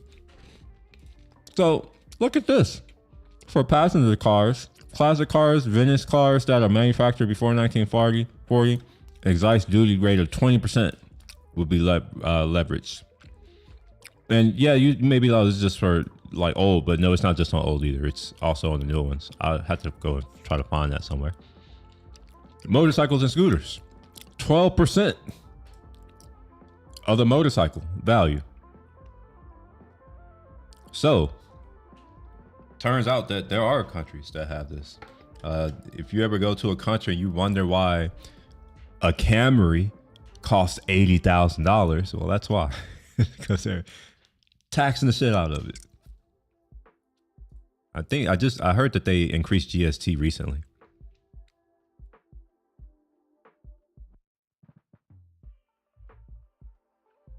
Yep, see, custom value and duties payable. So it's like, it's a lot of shit.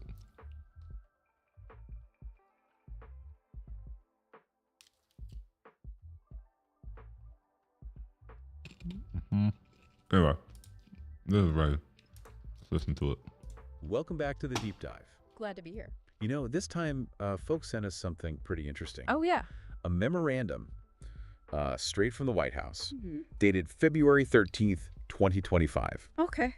Titled, Big title. Reciprocal Trade and Tariffs. Quite a mouthful. Yeah. But what we're going to try to do today is cut through any speculation and focus like a laser on what this document actually says about a new policy direction called got a name.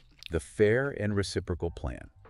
I think it's important to define what a deficit is, right? Because there's a lot of talk about this. I don't know if there's a lot of talk. I see it here. So let me see. Let me find it. Deficit. Right? The trade deficit. What does that even mean, right? Well, let's say that we purchase. Let's ignore the actual good. Let's just say we purchase $1 billion worth of goods from Canada. But Canada only purchases $1 million of goods from America. That creates a trade deficit. I'm gonna use another number to make my math a little bit easier. Let's say 100 million. We purchase 100 million of products and goods from Canada or from any country. It doesn't matter. I'm just using Canada. And they only purchase 50%, not 50%, I'm sorry, that's the answer, but they only purchase 50 million of our goods. A trade deficit occurs of $50 million. Who holds the short end of that stick? Well, it's us. Here's why. $100 million left our country, and we only get $50 million of value, essentially, of things back. So yeah, that's what the deficit is. That's what deficit is. This is AI right here. Yeah. Reading this, because I said I was going to read it, but then this finished. So now that it's finished, we're just going to listen to it. And I'll pause it here and there, because I'm also reading it right here. And that's why I have it. So if you want to read it, just, it's on the left-hand side. I'm not going to remove it. It'll be here. And I'm making it a little bit bigger for me so I can see it. But yeah, let's go ahead. Like it. Initiated by President Trump. Okay. So our mission for you today is to extract the core ideas of this plan directly from this source. Okay. The memo itself.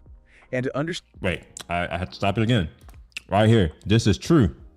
Limited access to foreign markets. That is true. And I think deep down, some people know this, or maybe they just don't give a shit.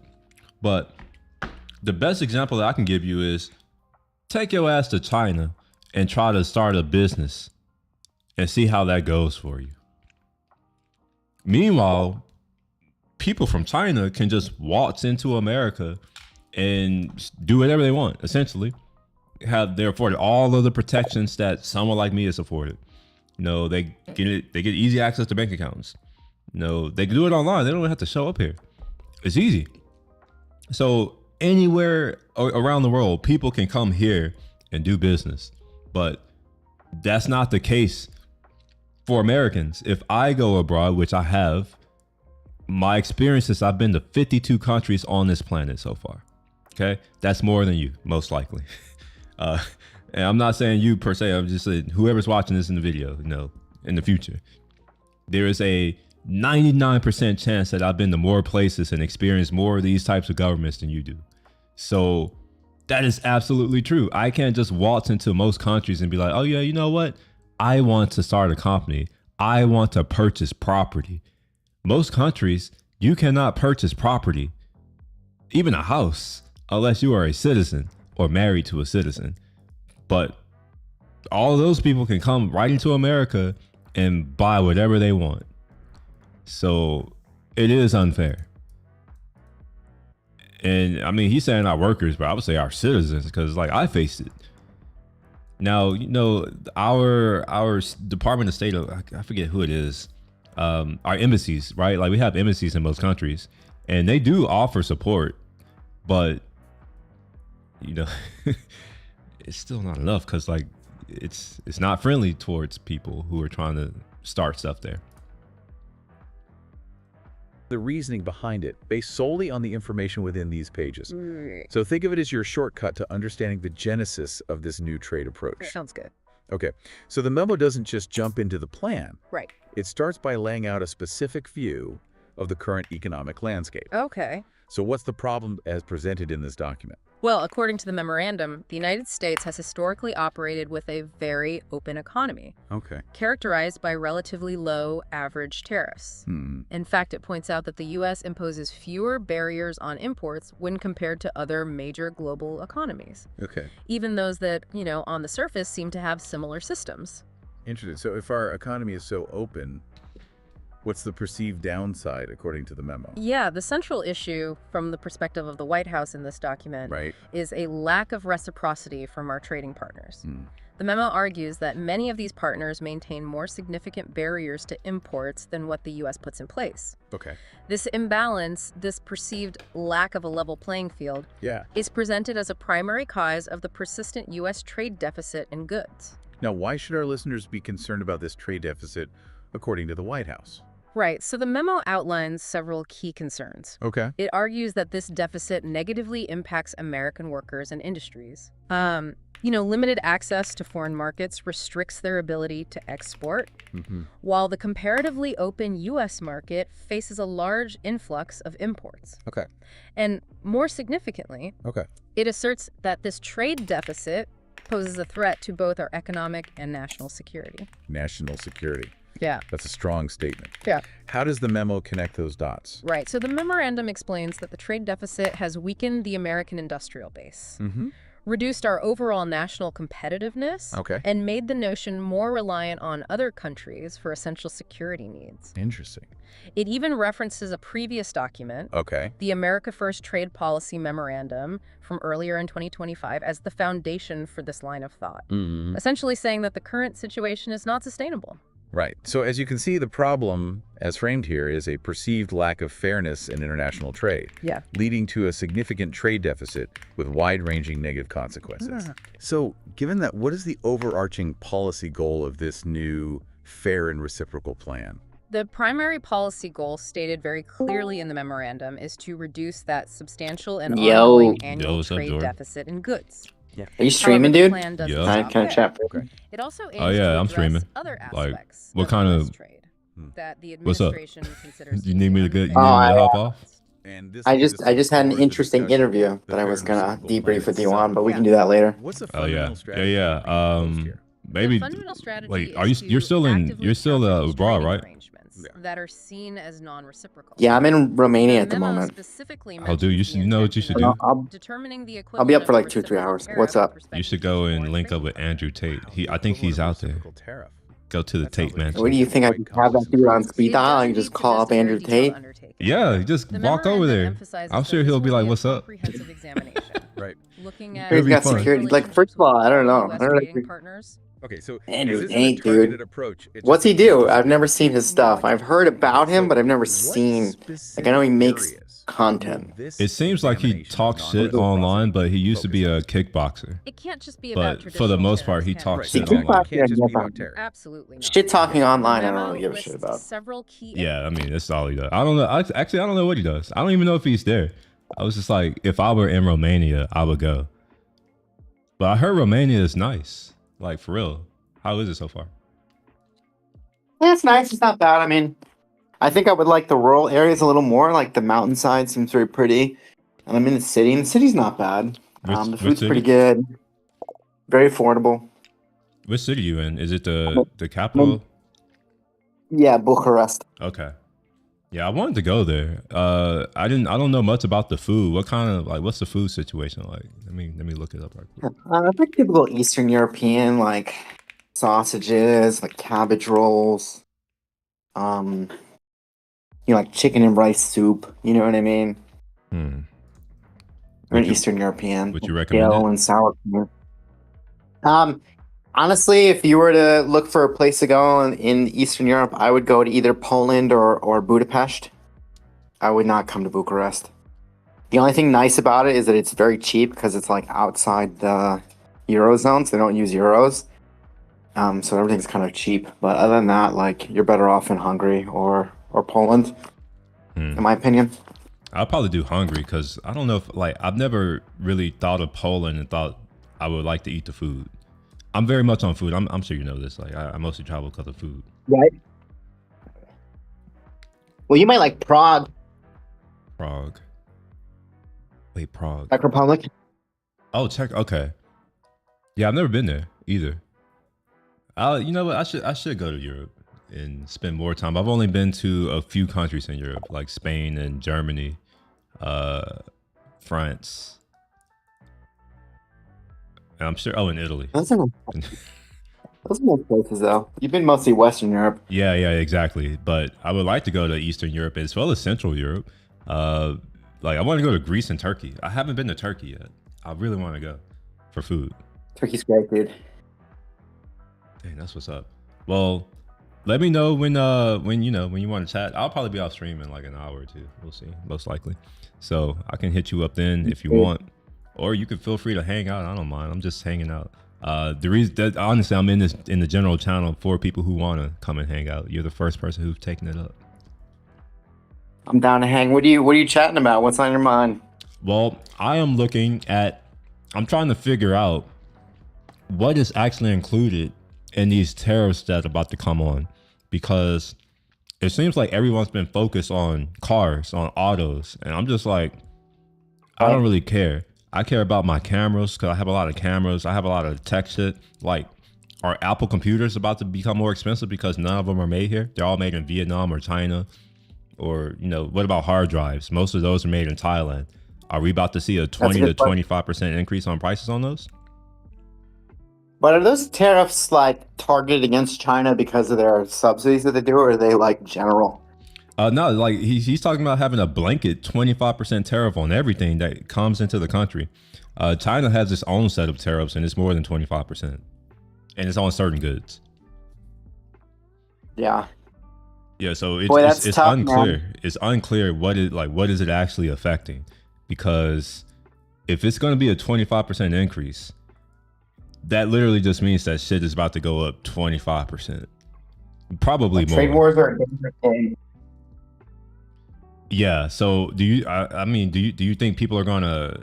Because I know he's talking about is reciprocal, so it's kind of like getting in line with what other countries do. And I was just saying how that's actually true. When you go to other countries, as an American, you start to realize that our goods and products, service, and all that kind of stuff, they do impose duties and tariffs and additional taxes on top of it. That's very true. It's also true that citizens from all these other countries can easily come into America, start up a business, open a bank accounts, purchase property. But you try to do that as an American in most other places, it ain't happening. So I kind of see it. It's the reciprocity stuff. So my question is, do you think other countries are going to, remove their tariffs that they've had for decades? I mean, I think reciprocity makes sense. I think that should have been the policy of the U.S. With China, it's a little more difficult because I don't think they need really to import more from the U.S. That's an interesting problem. You know what I mean? Because they're so far away. Like, they do import like pork and soy and corn and stuff. But like, why would they take fucking steel on boat? Why would they import cars? Yeah, It doesn't make sense. Yeah. You know what I There are mean? certain things that it wouldn't make sense for them to import, but they do import raw ingredients, like for things, or raw inputs. Lumber maybe. Yeah, Lumber maybe. well, I don't know. I don't think they do that either. I know most of their energy is imported. All of their energy, actually. Well, not all, but like a vast majority of it is imported from Australia and the Middle East. Some of it is imported from Russia, but I think they have pipelines for that. They import a lot of technology.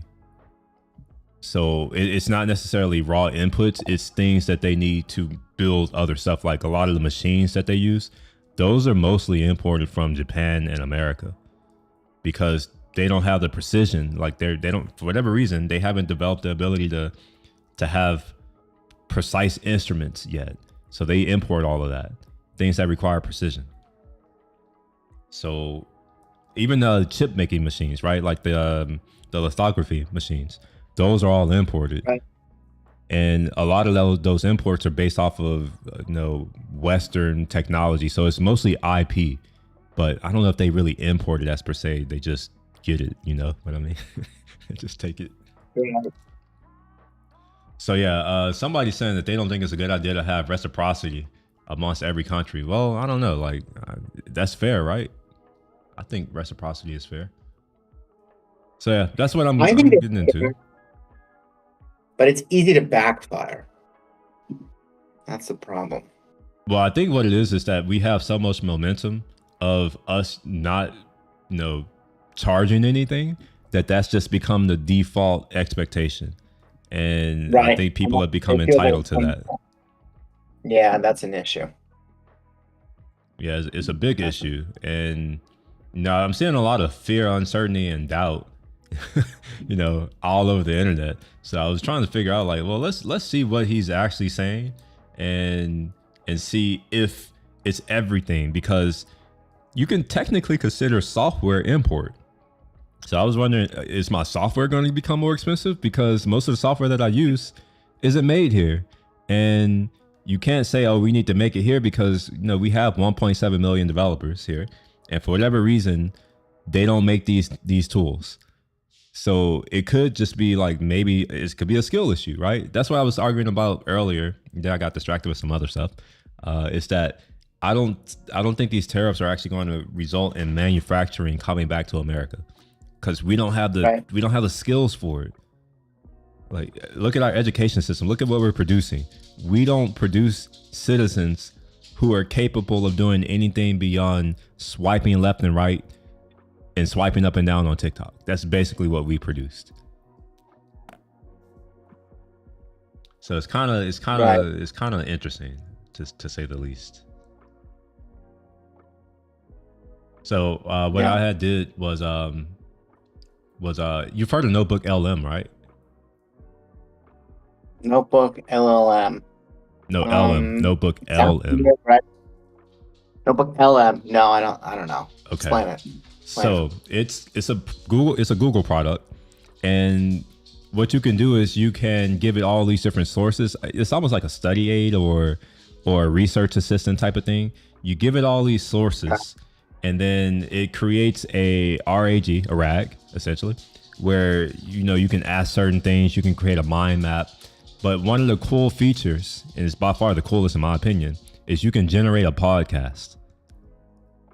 Now, I don't know if you can hear this. Let me play this. Areas Can you hear this? Okay. The first and most obvious. Okay. Are I'm the not hearing tariffs anything. Okay, so then that means that, you're not going to be able to hear it. But check out the stream. I have a link to it in the general channel. It's amazing. You give it sources and it will generate a podcast, and they're talking about whatever the sources that you give it. and it's kind of a good way to get introduced to a topic. And yeah, I'm playing it right now live. That's what I was doing. Someone says, oh, someone asked a question. They've asked, have you ever been to Estonia? Been to a what? Estonia. Estonia. No, I'd love to go to Estonia though. Yeah, I've heard really, really, really good things about it. I know Skype. I think Skype was founded out of there. They have a huge tech scene. It may be worth going to Estonia while you're out there, because I don't think you're far. Right. No, I don't have time this time, but I'm sure I'll go back to this. Go check out Estonia. When are you getting back?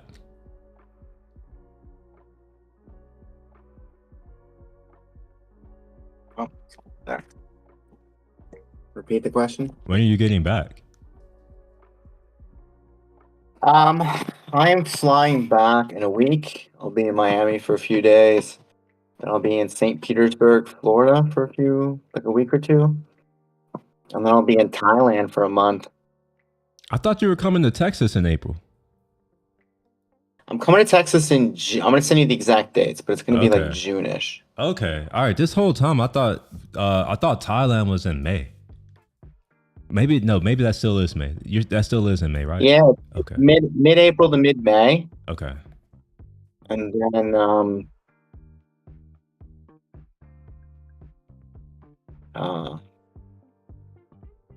I'm probably gonna go to EU in like June. Okay.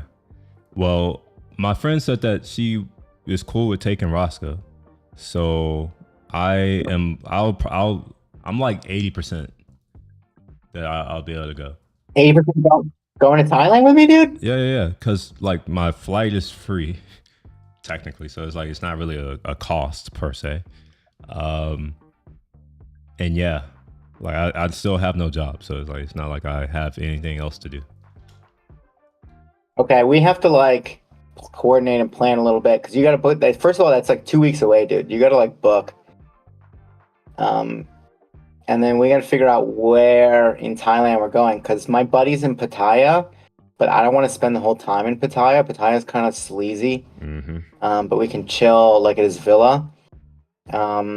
And maybe spend some time in Phuket and Bangkok and some other spots. You know, move around a little bit. All right. Well, yeah. How do you want to move around though? It's definitely not worth taking their trains. It's not the same as. No. We'd probably fly in and out of Phuket. Maybe take a plane to Bangkok. From Bangkok, you can go to Pattaya pretty easy by bus or train. It's not so bad. And then you can also take like ferry. So we might take a ferry from somewhere to somewhere else. Okay. We'll figure it out. Okay. All right. Well, yeah. What I'll do is I will look at things, and I will have to drive to Florida. That's the only thing that's. I have to get a car because I don't want to take the Tesla. That's too far of a distance. Fly. I mean, if you want to fly, you can fly from Houston to Miami, and then we could fly together if you want. With Roscoe? I'm thinking Miami a little bit. No. Oh, you got to take your dog to your friend. Where in Florida is your friend? Tampa. The West Florida. Yeah, Tampa. I'm gonna be in that area. Yeah, St. Petersburg, right? Yeah, exactly. Yeah, let me. I'll text her tonight to see, when we can do stuff. Or hell, I don't know. Maybe I'll ask my mom again. She, like, maybe she's come around. Or I could. My main hiccup is I just didn't want to pay for boarding because boarding is expensive. True. Where'd you put your dog? Oh man, I got my like lawyer and my bookkeeper watching her. They rotate. Oh, okay. All right. Yeah, see that makes it easier, I guess, if you have people who could just watch it. Okay. Well. Yeah. Well, yeah. What we'll do is we'll coordinate. Definitely not on stream. I don't think that's the right place to do it. Yeah. We'll figure it out. Estonia, though, that's got to be next on my list. I got to put that up there. Hungary, Estonia, Poland. Those are definitely top of list for Eastern Europe for sure. I've heard good things about Lithuania too. Oh, I have a friend from there. Amazing. She showed me pictures of it. It seemed cool. Like it seemed like those fairy tale. The only thing I could think of is Dracula. I know Dracula has nothing to do with it, but the environment that you would imagine when you hear Dracula, yeah, that's what it was like. I was like, oh my gosh, it's just real. It's like a Disney movie or something like that. Yeah, I've never wanted to go to Hungary, but I do like paprika, and I know they have a lot of it, like in their dishes. So I'm pretty sure I would love it. Yeah, I'm looking at Estonia now. I want to go to Uzbekistan. That's top of my list. I've been wanting to go there for a while. Oh, I would be down. Dude, Uzbekistan and like other parts of Central Asia. Actually, Right. Armenia, I've heard, is pretty cool. Yeah, all of it, like all of it. But I think they have a conflict right now happening with Azerbaijan, and I don't know. Yeah, there's conflict. Seems like there's a lot of people conflicting with one another these days. Yeah. Yeah, I'm looking at these pictures. Yeah, Estonia seems beautiful.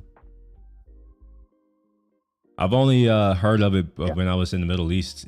We had some of our developer team were out there, and I learned that they have a fairly large tech scene, mostly driven by Skype and Microsoft. Due to some of the stuff, as well as security. They have a lot of that stuff going on there as well. Yeah. Yeah, so Estonia could be cool. What else is? Yeah, Estonia is a nice software place. I want to go to Switzerland. It's just randomly, I just decided I'm like, I should go to Switzerland. It seems like a place to go to because everyone else likes to go there. I've been a little bit. I'd go to more. It's nice. It's really expensive, dude. It's kind of like Oh, it San is. Francisco. It's expensive. Yeah. But But other than that, it's fine. when you say kind of like, does it Pretty have pretty. all of the bad stuff of San Francisco, or is it expensive because? Oh no. It's you get what you pay for. Okay, Unlike San Francisco. Okay. Well, that sounds like a good value then. Yeah. It's a high value for sure. Yeah, I would go out here to take photos. That would be the whole purpose for me. Because I've never really have been attracted to European food in general. It's just not something that I'm just like, oh yeah, I want to go here to eat. It's never been that way. So for me, it'll be very much a photography trip. Let's get some photos.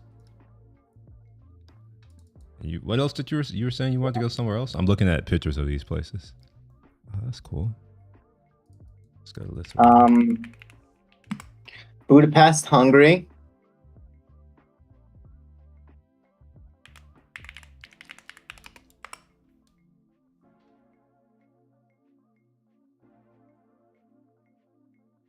Oh, cool. They have this. Wait, what the hell is this? Bruh, some of the stuff looks dope. It's like the hotel is a castle. I would like to stay in a castle. Wait, Budapest? Yeah. Yeah, it's pretty sick. Yeah, this is dope. It looks like it's on a river. I don't know the river. I don't really know the geography here very well. Yeah.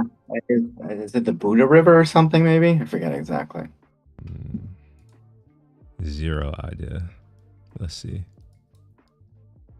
No, it's the Danube River. Just Danube River? Or the Danube? Danube? Yeah, Danube, yeah. Danube. Is that the one that goes through Germany? Is there a Danube River? Yeah, I'm like, I feel like I've seen that river somewhere before. So I'm pretty sure this would be easy to do when you're there, because I think they have a really nice train network system that you can get to all these different countries really easily. Unlike in other places. And when you get to Southeast Asia, it's less of that. You have a amazing train system, MRT system in Singapore. It's decent in Malaysia, and it connects from Singapore to Malaysia, so you can go all the way to Thailand on a train if you want. But the train situation becomes more and more interesting the farther north you go. I'll just use it. I'll say it that way. Yeah. Oh, dude, Cambodia. Like, I wanted to go. Have you ever, you know that, gosh, what's that landscape, the ruin? In Cambodia. Gosh, what is it called? Hold on, give me a second. Cambodia. That sounds cool. Yeah. Angkor Wat. Angkor Wat. Angkor Wat, Cambodia. Yeah. Yeah. That place, and I think is it Tom Prom Temple? The one that's gosh, what's that movie? The Indiana Jones movie. It's the one that takes place there. That place is in Cambodia. Is that? Yeah. It's my friend, he's been there. He told me that it's very remote because you got to go through forests and all that kind of stuff. But that could be a place that's like worth going to. Yeah. Maybe Banyan Temple, maybe that's it. I don't actually know which one it is. I don't know the names of these places, but should definitely do that. So yeah, like I said, I'm gonna talk to my friend tonight. But I'll just text her now and be like, "You coming to get Roscoe?" Wow. Yeah. Talk to him. All right, I'm gonna try and get a little bit of work done. Hit me up later, okay? I'll be up for a few more hours. All right, will do. All right, talk to you later. Each brother. Bye.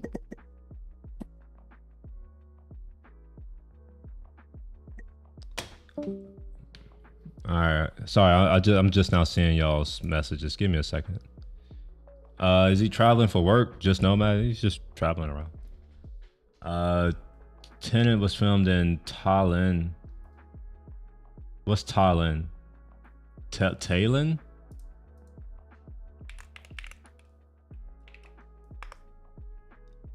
Oh, in Estonia. Oh, okay, I see. My uncle just went to Thailand, had to reach out because those earthquakes. Oh, yeah, I forgot they had earthquakes recently, which should be favorable for hotel prices. That was a bad way to look at it, but it should be cheaper. You know, when you're broke, you need things to be cheap. So this will be a weird Thailand trip for me because I will not have. Yeah, I won't be able to stay in the places that I'm used to staying. So it'll be interesting.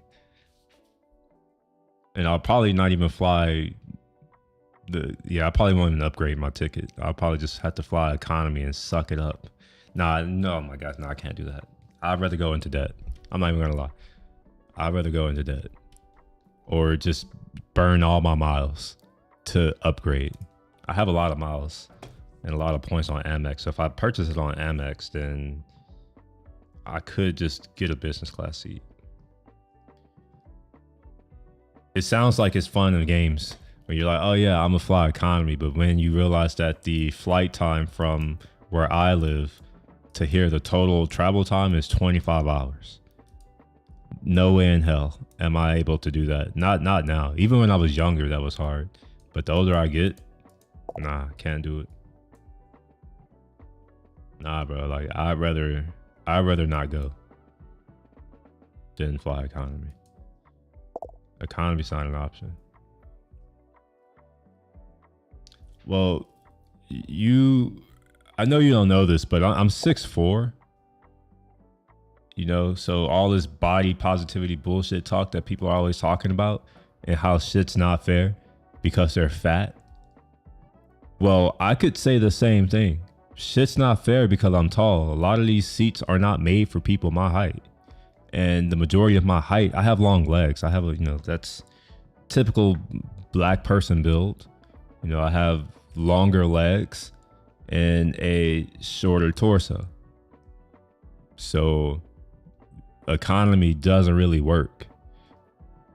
No, I can make it work for a couple hours, maybe 3-4 hours max, but anything beyond that, I can't do it. So normally what I would do is there's economy plus, and I hate that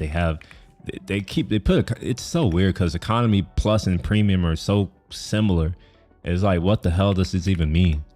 But I normally have to fly this as a minimum. Is it plus or is it premium? I don't even know which one it is, but it's the one where you basically get it's premium plus. Oh my gosh, premium plus. Yeah, this is normally what I would fly if I don't get a business class ticket. Because business class tickets, believe it or not, they sell out very quickly. There are not that many business class seats. So if I really need to get somewhere, I'm just like, well, I'll do this. So this has been my preferred way when I want to go on a budget. But that's not to say that this is cheap, you know?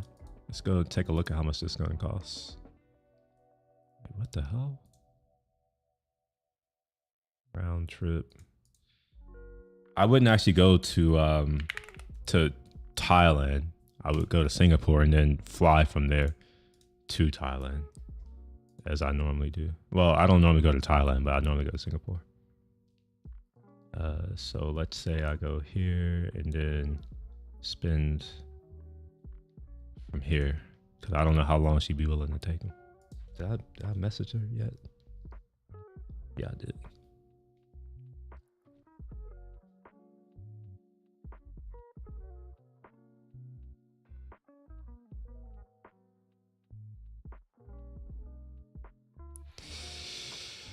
Oh, yeah. I don't know if I'm going to be able to do that. 10,000.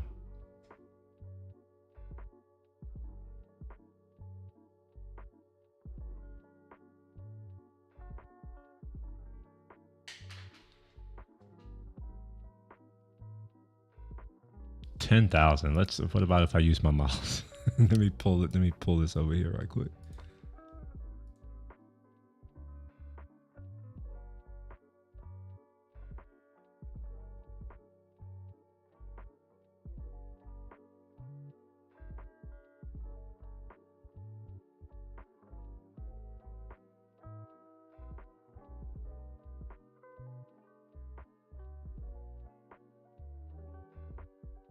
I really hate these things where I have to verify with my phone number. I haven't got the text message yet, so I gotta wait. Anyway, let's get back to what I was doing. Wait a minute, 25. What are you asking? 25? Yeah, that seat's gonna be annoying for that long. Yeah. I literally would not be able to do that. Not anymore. I've done it once when I was flying back from the Middle East to here, and that's only 18 hours. At least the longer part of the trip. It's 21 total hours, but I still have back issues from that.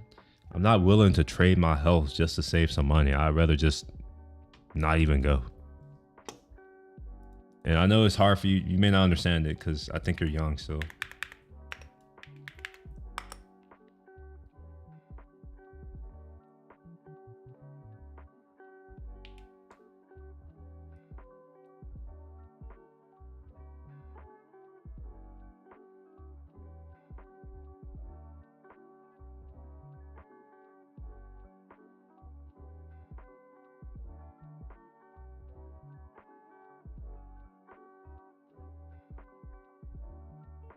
Yeah, none of these are even a deal. That's insane. 10 G's. What the fuck? And it's mixed, so it's not even the whole way. This must be operated by another carrier. It must not be United. Normally wait, how did the price go down so much? Wait, I am so confused right now. How is premium economy cheaper than economy? Oh, I see what I did. I selected. Okay. You know what? I think I need to restart the search. Yeah, I don't even have status anymore, so I have to pay for all of my upgrades because I haven't flown in over a year. No, that's a lot. I haven't flown internationally in over a year. Last year, I decided that I was going to try to focus on my YouTube stuff to hit my goal. I didn't even hit the goal, so it was for nothing. This kind of sucks. Do flexible dates.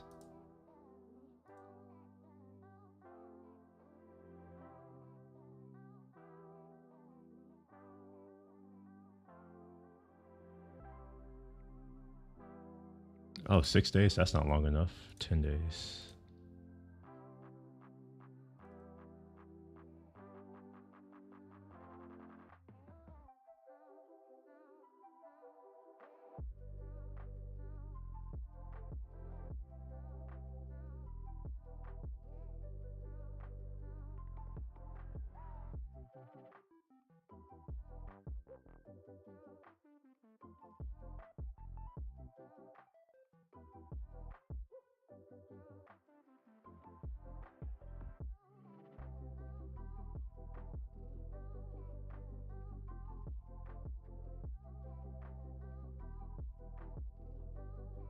Shit, 6K?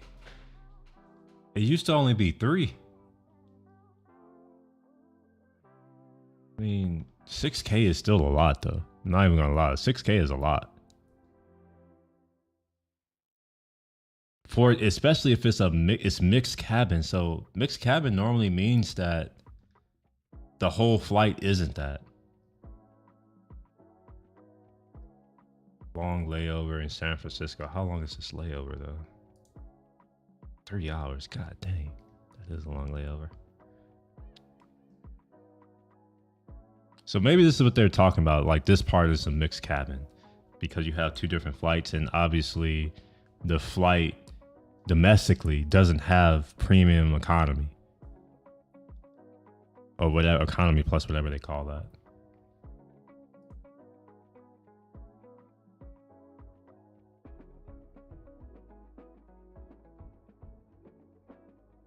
$9 a.m. That's a terrible time to leave. But whatever.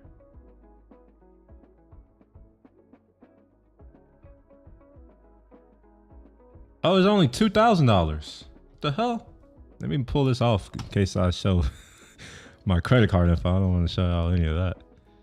Oh, okay. This is actually... That's affordable. I can afford that. Okay, let me go ahead and put in my shit.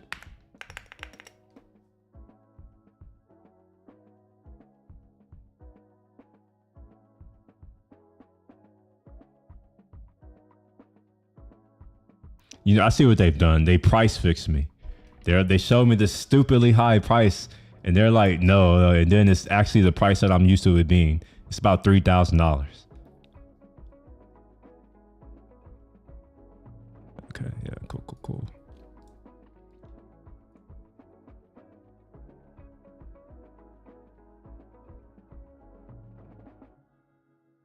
Oh, and they got the window seat. Oh, yes, perfect. I hate the aisle seats. I have a funny story about when I was flying back from Singapore once. I was sitting next to one of the people from the FAA. Or TSA, I forget which department, but yeah, I dropped something and I was just like, oh my gosh, like, man, I'm not gonna say what it was, but let's just say that I was very concerned. I was like, we need to hurry up and take off from this country. Just in case. Exit row, no, I hate the exit rows. I'll just fly in the middle. This is actually not bad. It's $2,800. April 24th to May 4th. Is that long enough though to justify 2 days of travel? Because this 24 right here, right there, I'm not going to arrive on the 24th. I'm going to arrive on the 25th, and I'm not going to want to do anything until the 26th. And then on May 4th, like I got to prep. So really I'm leaving on May 3rd effectively. Like I'll get to the airport early, but you know, May 3rd. So that may not be long enough. It's only like 7 days after all of the BS. Anyway, we should get back to this. What I was doing.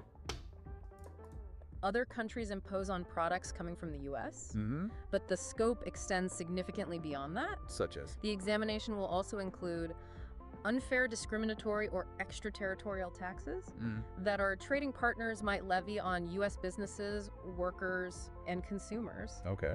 The memorandum even specifically points to a value-added tax as a concrete example of this. The value-added tax. Now, for those of you who might not be intimately familiar with this, what exactly is it? A value-added tax, often referred to as a VAT, is a type of consumption tax. Okay. What's interesting about it is that it's applied to the increase in value of a good or service at each stage of the supply chain, starting from raw materials all the way to the final consumer. Okay, that helps clarify that.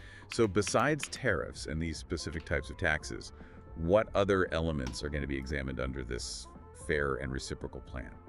The memorandum also highlights costs to United States businesses, workers, and consumers arising from non-tariff barriers or measures and unfair or harmful acts, policies, or practices. Wow. This is a very broad category, as you can imagine. Can you give us some specific examples of what the memo means by non-tariff barriers? Certainly, the memorandum itself provides a useful definition. Okay. It states that a non-tariff barrier or measure is any government-imposed policy or a non-monetary barrier that restricts international trade in goods. Okay. Then it goes on to list several examples to make it clearer. Okay. Import policies, sanitary and phytosanitary measures. Like what? Think of regulations around food safety or plant health. Oh, okay. Technical barriers to trade, government procurement practices, export subsidies, a lack of intellectual property protection, digital trade barriers, and even anti-competitive conduct tolerated by governments, whether by state. So it said digital trade barriers. So does that imply software? Oh, let me read this. So tariffs imposed, let me see. It's the policy of the United States to reduce our large and persistent annual trade deficit. Can I not zoom in anymore? Oh, this must be freaking Safari telling me what I can do. It's not letting me zoom in anymore. All right, well, that's fine. I can zoom in this way. All right, so it's the policy of the United States to reduce our large and persistent annual trade deficit in goods to address other unfair, unbalanced aspects of our trade with foreign trading partners. Pursuant to this policy, I'll introduce the fair and reciprocal plan. Under the plan, the administration will work strenuously to we don't care. The approach will be able to comprehensive scope. This approach will be of comprehensive scope, examining non-reciprocal trade relationships with all U.S. trading partners, including any tariffs imposed on United States products, unfair, discriminatory, or extraterritorial taxes imposed by our trading partners on United States businesses, workers, and consumers, including VAT. Okay, that's what they were talking about. Costs to United States businesses, workers, and consumers arising from non-tariff barriers or measures and unfair or harmful acts, policies, or practices, including subsidies, burdensome regulatory requirements on United States businesses. Yeah, that's the case. Operating in other countries. This almost kind of sounds like what the EU has been doing recently. Policies and practices that cause exchange rates to deviate from their market value to the detriment of Americans. So this sounds like devaluing currency, which certain countries are known to do. Wage suppression and other mercantilist policies that make U.S. businesses and workers less competitive. And any other practice that in the judgment of the United States Trade Representative in consultation with the Secretary of Treasury, Commerce, and Senior Counsel of the President for Trade and Manufacturing, imposing any unfair limitations on market access or any structural impediment to fair competition with the market economy of the United States. Okay, so these are the things. Plan will ensure comprehensive fairness and balance across the international trading system by factoring in losses as a result of measures that disadvantage the United States as applied, regardless of what they're called or whether they are written or unwritten. So they can't use lawfare to get out of this. All right. So definitions for the purpose of this memorandum.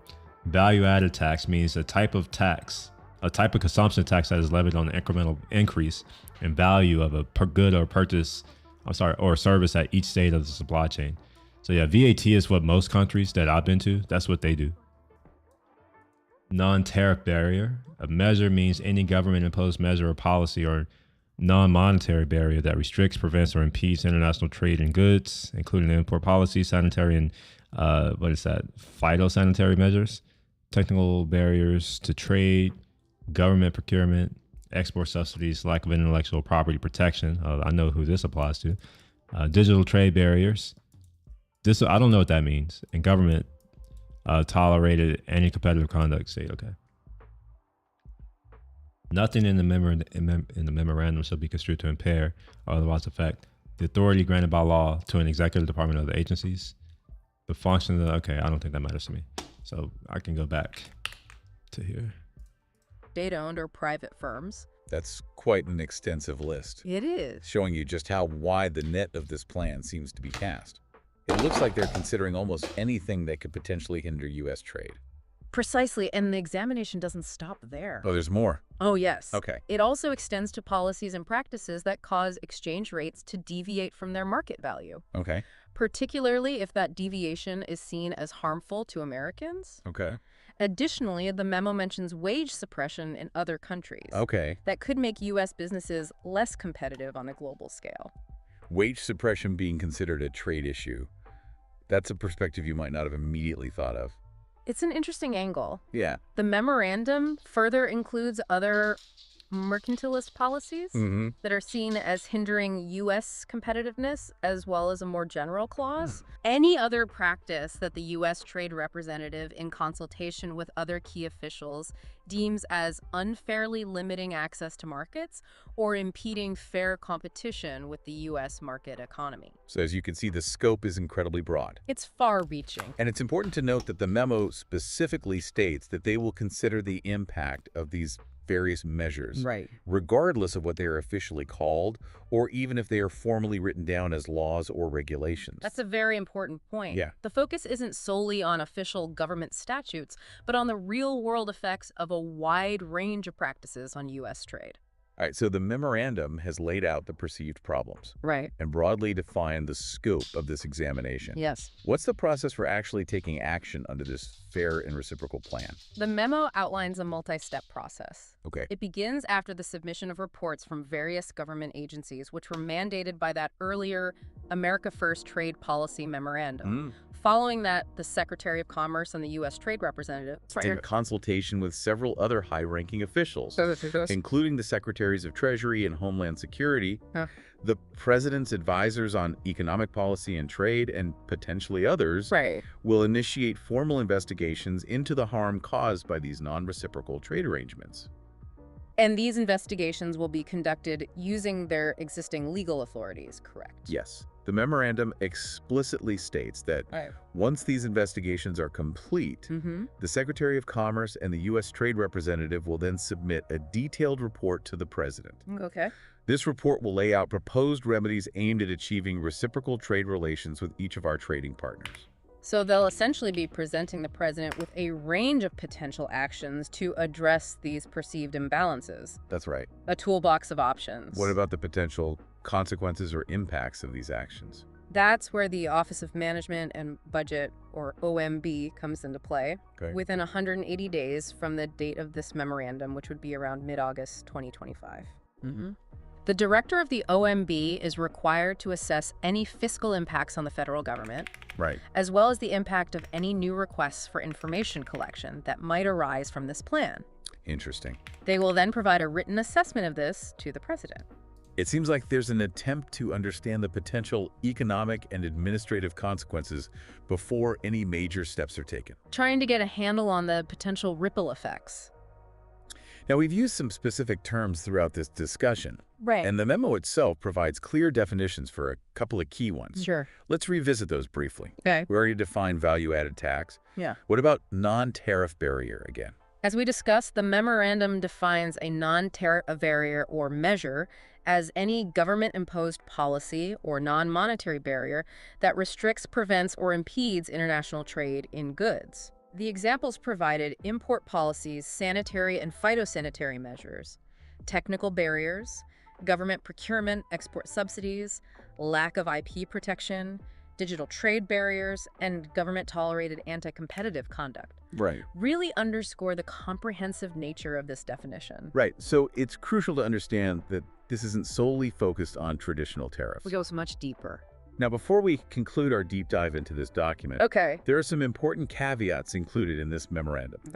Firstly, it clarifies that nothing in the document should be interpreted as limiting the existing legal authority of any executive department or agency within the government. It also specifies that it does not affect the functions of the OMB director in relation to budgetary, administrative, or legislative proposals. So this memorandum isn't attempting to rewrite existing laws or government procedures? Exactly. Okay. The memo also states that the policy will be implemented in accordance with applicable law and subject to the availability of funds. Makes sense. Importantly, and this is something to note, it explicitly says that this memorandum does not create any legally enforceable rights or benefits for any individual or entity against the U.S. government or its various parts. Right, that's a fairly standard disclaimer you often see in these types of official documents. Yeah. But important nonetheless. And finally, the U.S. Trade Representative is directed to publish this memorandum in the Federal Register, which makes it an official public record. This ensures transparency about the administration's new policy direction on trade. Right. Okay, so to summarize our deep dive into this White House memorandum, the Fair and Reciprocal Plan is fundamentally a move towards what the U.S. government perceives as a more balanced and equitable system of international trade. It's built on the premise that the U.S. has historically maintained a relatively open economy, while many of its trading partners have erected higher barriers, leading to a persistent trade deficit that the administration believes harms American interests across various sectors. The core aim of the plan is to address this by thoroughly examining and ultimately counteracting trading arrangements that are deemed non-reciprocal with all U.S. partners. Considering a wide spectrum of factors ranging from traditional tariffs to taxes, non-tariff barriers, and other practices considered unfair. That's a clear and accurate summary. Yeah, and it's vital to remember that our discussion today has been strictly based on the information contained within. Yeah. All right, so I was hoping that this link would actually generate that page, but it seems to be dynamic.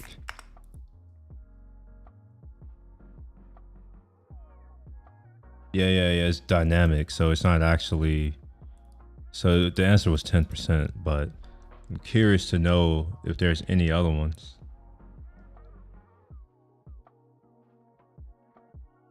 It's 870321110. I don't know what erga omnes and al tc, all that. I don't know what that means. There's a restriction on an export. I don't know, is that export or import?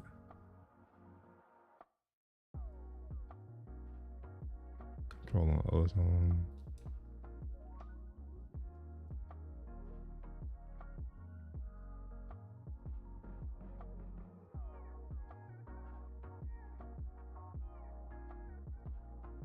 I think this is all about gas. I don't think that's really what I'm interested in.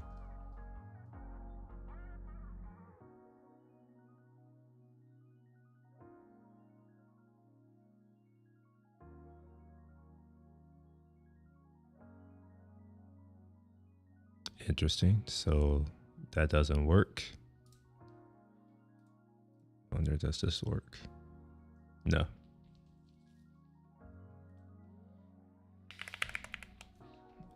What do they call it? These are vehicles other than vehicles. We'll just do vehicles for now.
Oh, this is a thing. Okay, so this is WTO. Okay.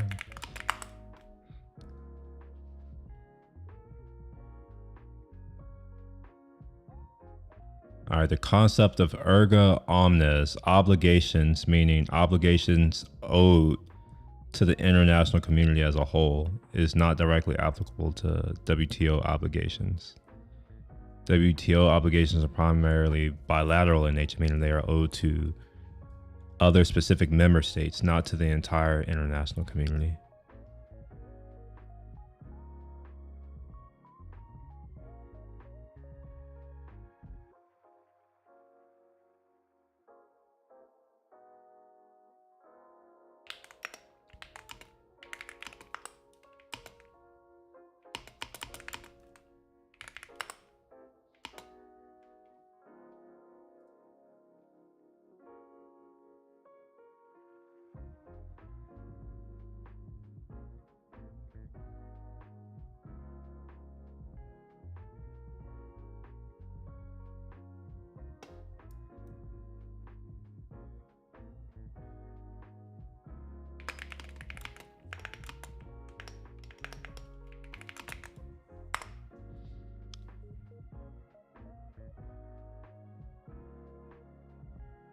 Okay, that was it. All right.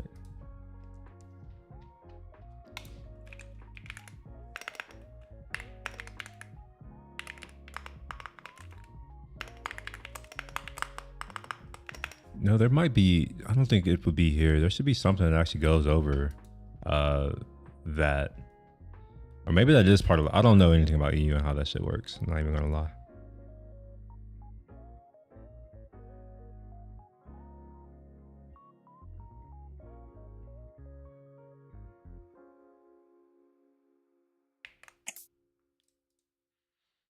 No idea how to get to these regulation numbers. Maybe I'll go to the search tip. Maybe they have something about it. No.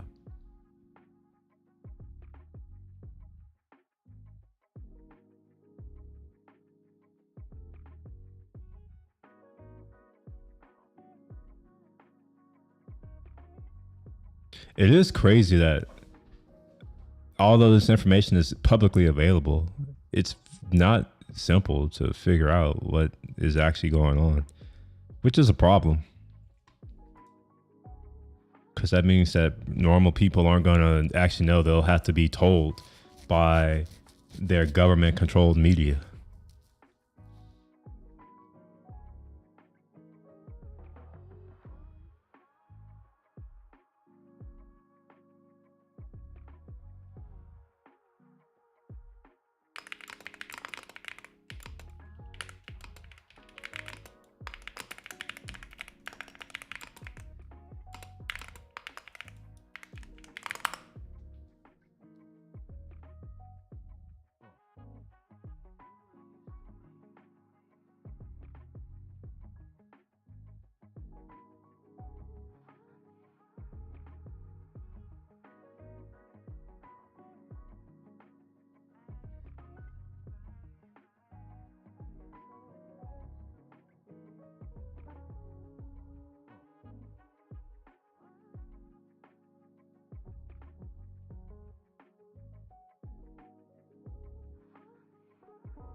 Oh wait, it said, well, I forgot what page it said it was on. We were just looking at it. 256.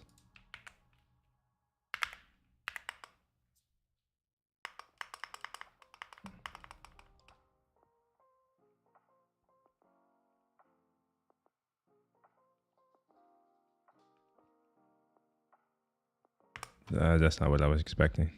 I was expecting that to show me the thing.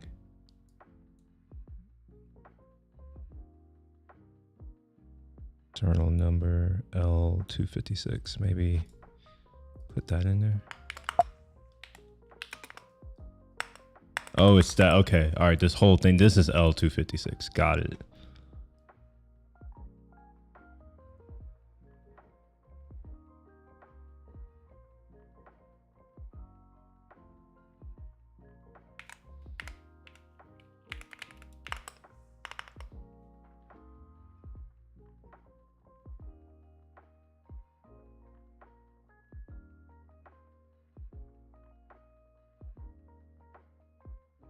This is specifically other vehicles, motor cars.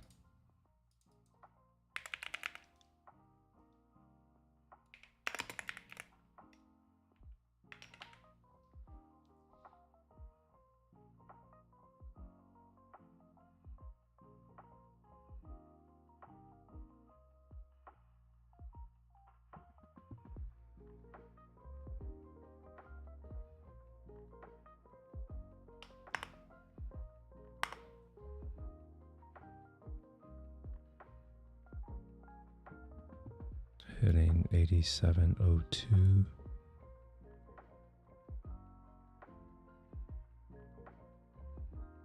Motor vehicles used for the transport of 10 or more persons, including the driver. Motor cars are, okay, so it would be down here. Other vehicles with sparkling internal combustion used, new. So this is a code. Conventional rate, 10%. Oh my gosh, that took forever. Okay, so there is a immediate duty of 10% added. Now, is the duty in addition to VAT?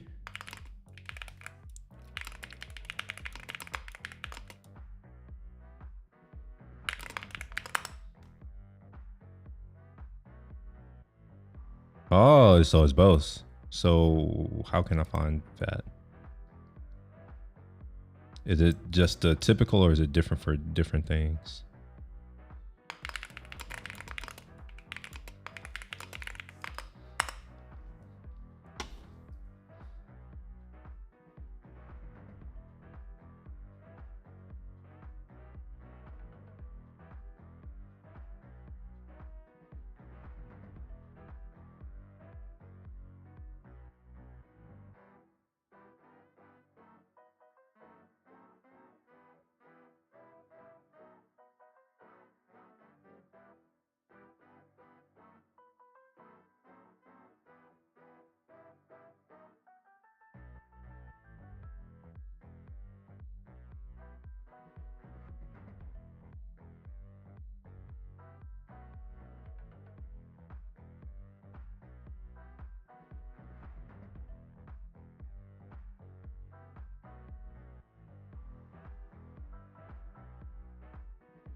Oh wait, I just see rates. I thought I just saw rates. Yeah, this is it.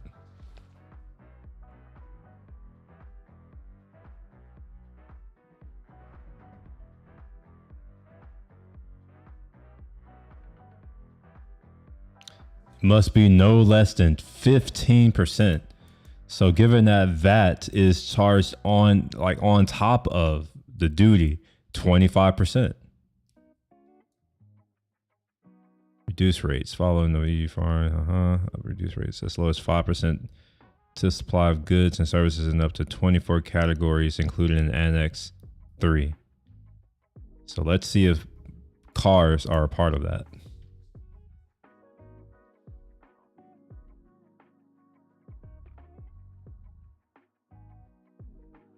Food, water, pharmaceuticals, medical equipment, transports of passengers in their luggage. So that's not cars.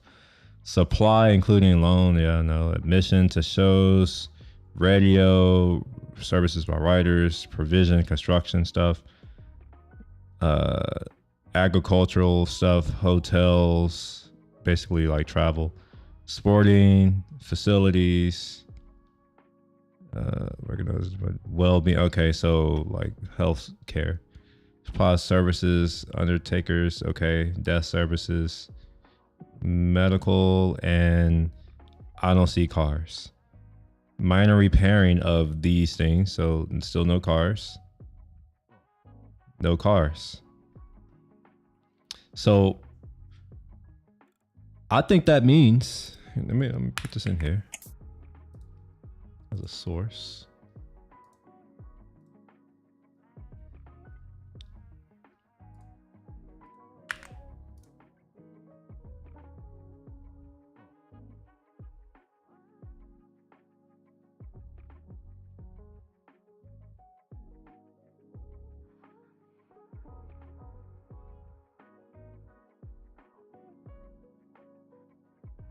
I'm gonna throw this in here too. See if it like this is mostly a test to see if it can handle it. This is a very large document.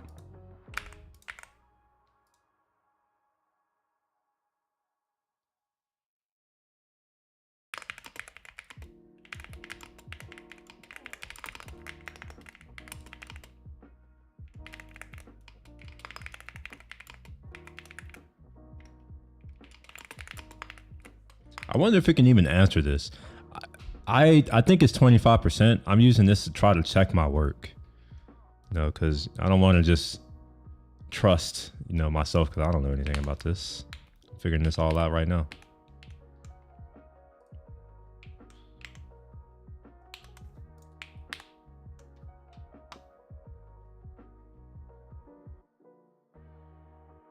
Well, while that does that, I'm just going to go ahead and do this. I don't think I need this to be finished yet.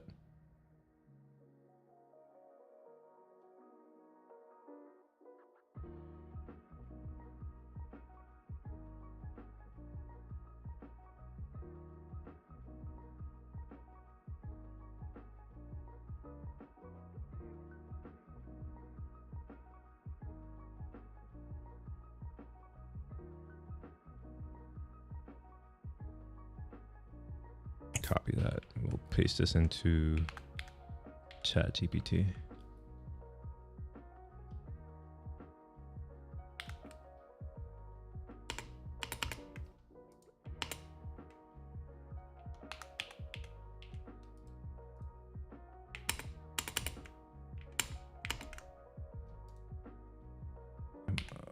Am I missing something?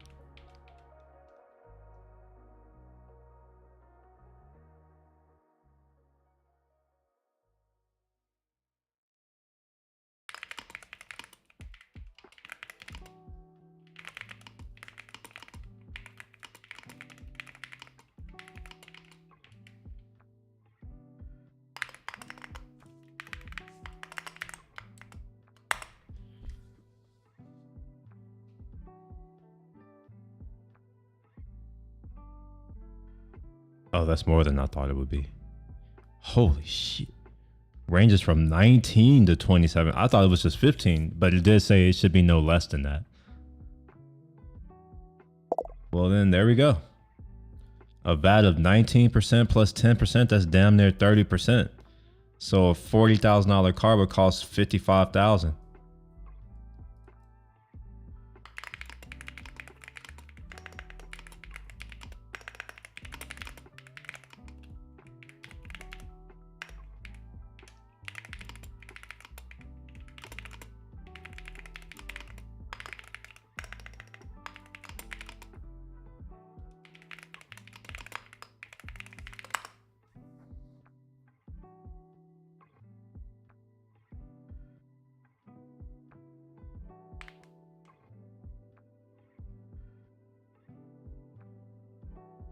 Wait, what are you at? I don't understand.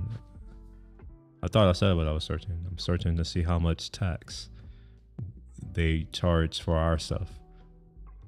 Like tariffs, essentially, duties.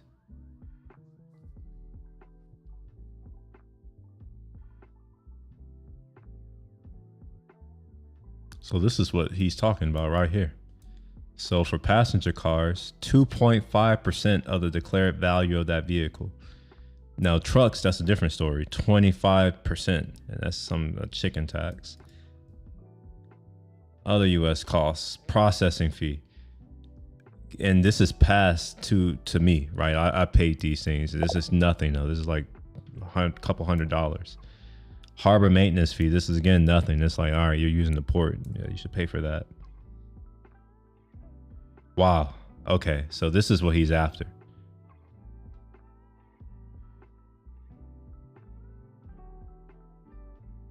This is showing the unfairness that that this reciprocal trade, whatever the hell he's calling it, this is what it's meant to combat.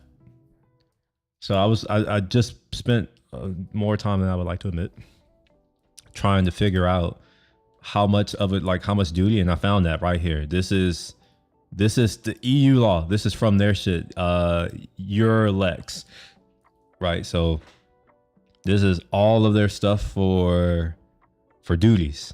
And then I wanted to find out if VAT is charged on top of duty or if they're separate, and no, it's on top of.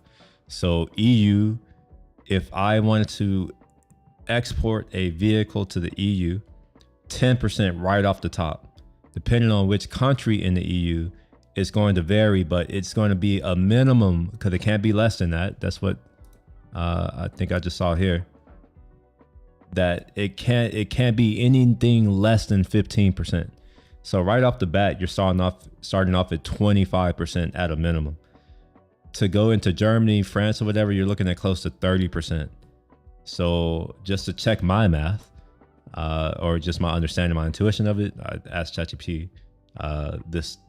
given this information that I pasted from here, from whatever this is, I pasted it here, and then asked it to tell me something, and it told me something. So given a car that costs 40 grand, shipping, we don't care.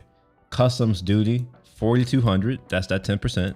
And then the subtotal before VAT is 46. So you have to pay a value added tax on this amount of damn near 20%, which is another $8,800. So you're at $13,000 of tax, bringing the total cost of $55,000. And then I asked it to take that same hypothetical car, produce it in Europe, and then export it to America, and tell me the situation there. We don't have a VAT, so that goes out the window. We have a duty of 2.5%, which is what is that? That's 4 times less. Or said in a more in another way, that is 400% of a difference.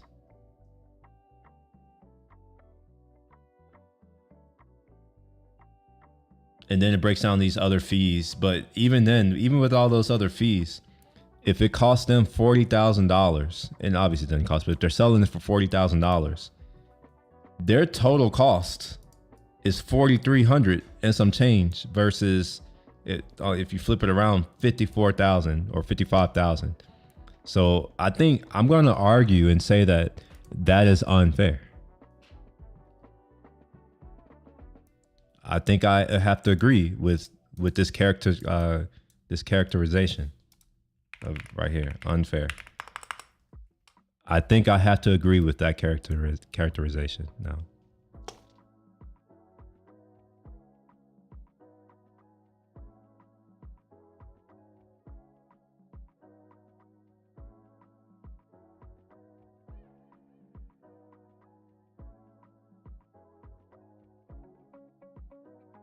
Now, if you're curious how I figured out all this, it's just I went to their sites. I just went to their stuff to go look. And it's all there. Oops. It's all here. Now, that's just for cars. Now, he's saying it's going to be retaliatory, or not retaliatory, but reciprocal.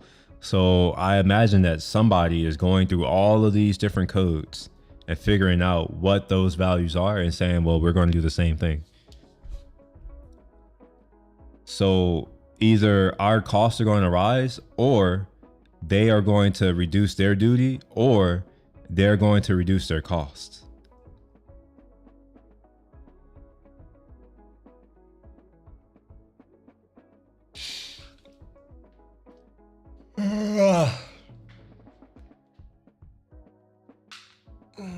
I'm so hungry.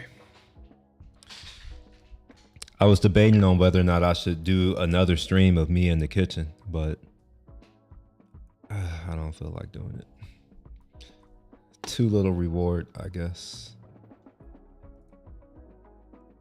All right, so it did this. It was able to get this back in. I don't need to see it. So let's see if it can tell me this now.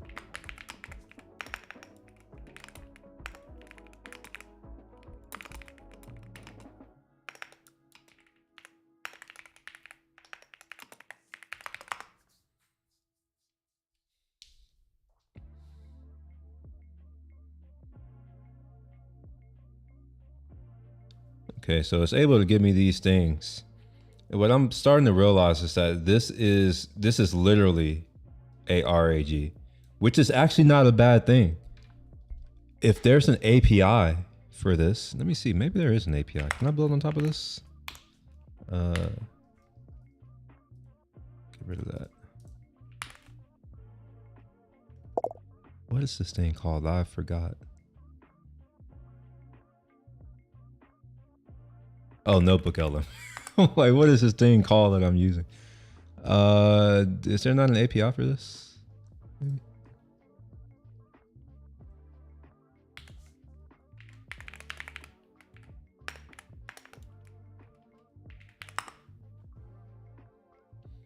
Or is this something where I should just build it myself?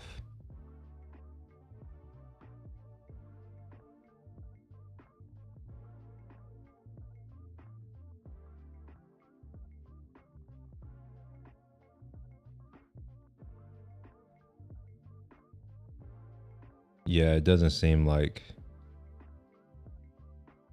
there's an API for this. So there are some things that Notebook LM does that I don't need if I'm going to build something, you know, to make my life easier for these types of things. I could just create a RAG. In fact, I think that, what is this? What is that tool called?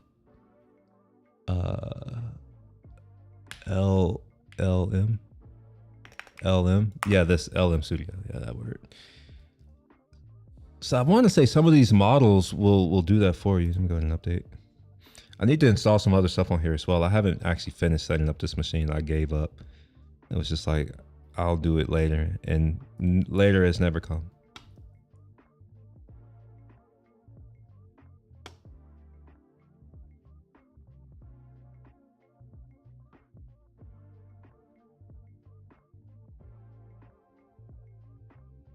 All right, let's load up DeepSeek, the Llama version.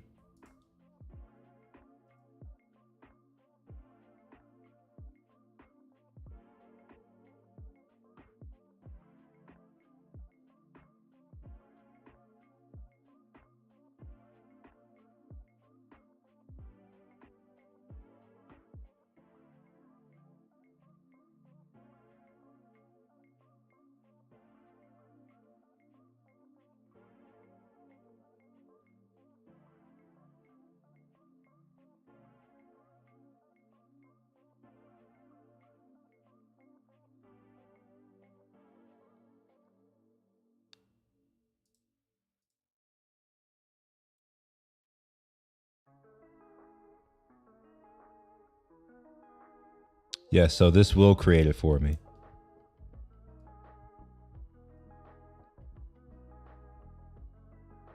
Okay, so let's try that. We'll download that file. That's not the right one, is it?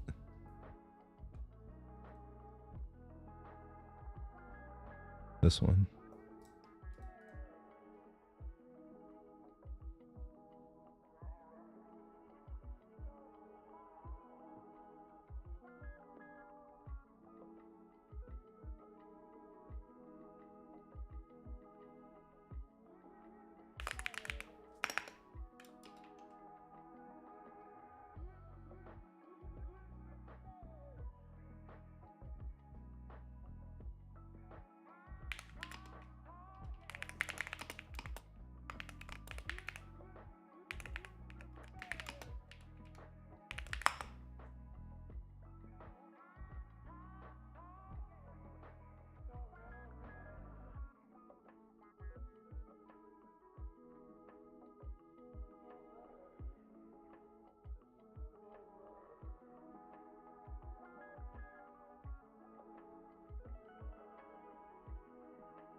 No, it takes a lot of time. I just saw your message, Cruz. It takes a lot of time and effort to do that.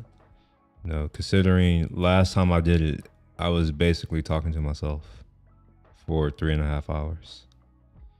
You know, I had to, you know, rig up my camera because I was actually using my A1. The thing is that I can't live stream from an A1. So I had to rig it to, I have this little device that allows me to use my phone as a monitor, but that requires a battery, my HDMI cable, and I got to mount it. And then my actual camera, you know, the actual camera, I need to make sure that remains charged. You know, it's a lot. And getting the camera placed somewhere, and then I need to actually do my cooking. And I'm hungry. That's the thing. If I weren't hungry and this was just, I'm just making food for later, fine. But when I'm hungry, I just want to get shit done. So something that normally takes me of like, let's just say 5 to 10 minutes of actual hands-on work, not even 10 minutes, like 5 minutes of actual hands-on work. If I try to stream it, it's going to take me over an hour at a minimum. Wait, what is this thing doing? I didn't ask it to tell me anything.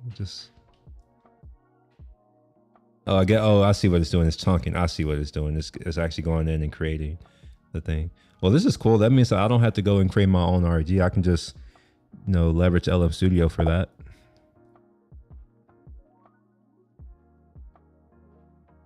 No, I'm not doing it tonight. I was talking about leaving in the next 30 minutes so that I can go cook my food because I'm hungry. I haven't eaten today. Well, that's a lie. I ate some of these crackers that y'all were hearing me snacking on earlier. I'm gonna make some chicken. That's what I have. That's what's thawed out. Maybe I'll go to the grocery store again today and get some more other thing. They ran out of what I was looking for yesterday. I was getting ground beef, and they only had half a pound. So I got that half a pound and used it up yesterday for dinner. So I got to go back if I don't want to have to go out to eat, which I don't. Wait, why is it telling me? I don't care. Okay, here we are. Now let's see if it can figure this out. I'm going to give it the same question that I gave. I can close that now. That I gave the other thing, if I can find it.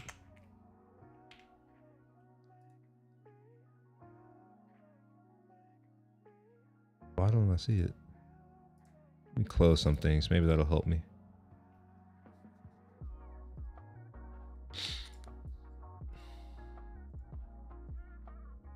Yeah, here we are.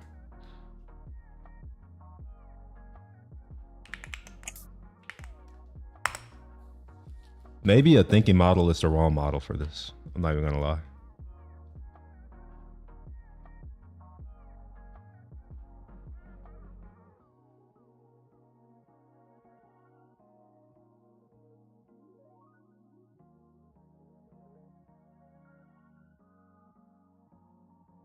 The passenger car is imported as a personal luggage. Then that's not. Okay, that was bad. If the car is imported for commercial use, higher duties, but that's not an answer.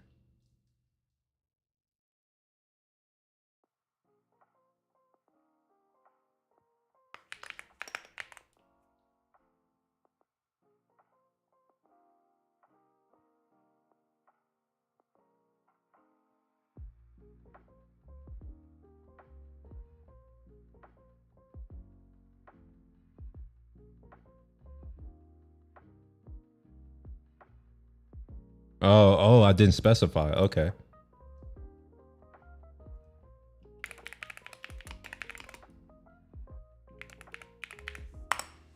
Maybe that will do something.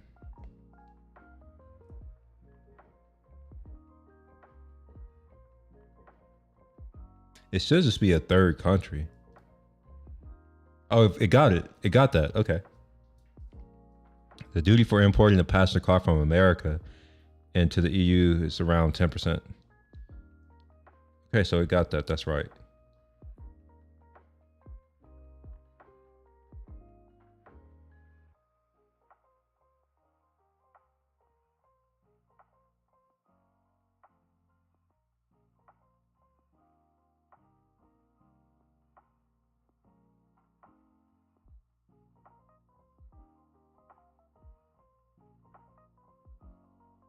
So this is right. This is good. Here's what I'm doing now. I've now decided that if I could load up their legal framework for duties, customs and duties, that kind of thing, and that, and then do the same thing for America with our harmonized codes, whatever, then I should be able to ask it questions like, how much, I'm gonna just call it tax because it's all tax. How much tax would it cost or would I pay if I import X, Y, or Z to Europe and vice versa? In fact, is there something for cameras? Give me a second.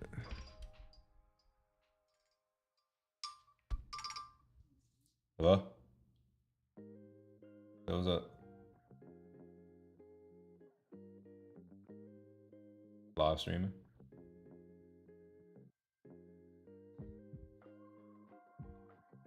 Yeah. I'm about to just end my live stream just because my phone rang. Yeah, what's up? Are you gonna be free though?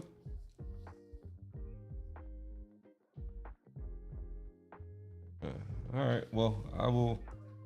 Wait, call you. Wait, send you in?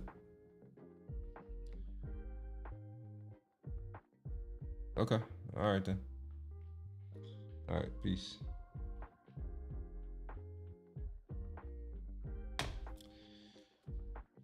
Okay. I forgot what I was saying, but whatever I was saying, that's what I want to do. Oh yeah. How much tax or duty do video cameras incur?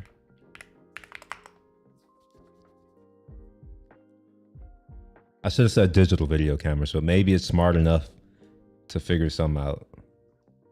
Okay, so this RAG is dope. It's fast to find the citations. That's good. And it looks like it's giving me only 3. I wonder if I can change that somehow and say, give me as many as you need. But 3 is fine.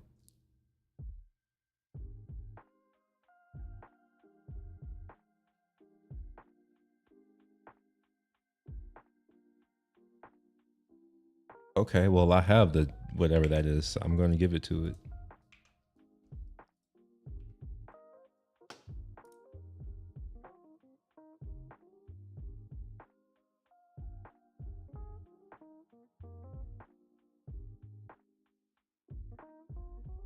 Is there a way I can get this in PDF form though?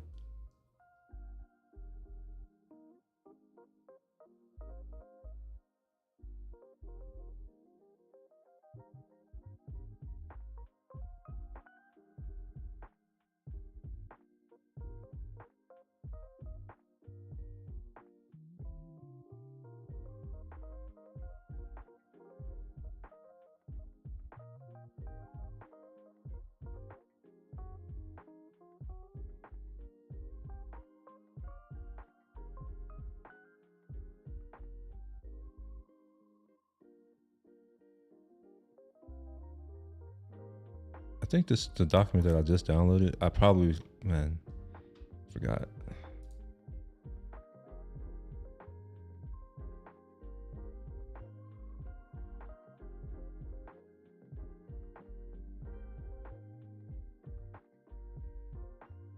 No, it's not. Council Regulation EC 2658.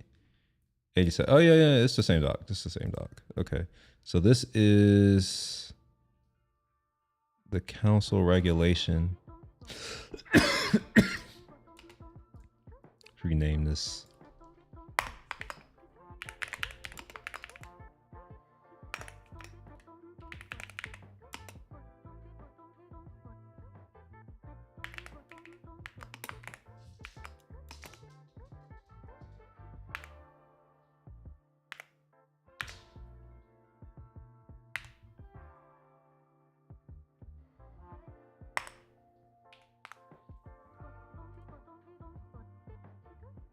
All right, so this is Eurolex. So this is the legal code stuff. So I don't think that's what I want.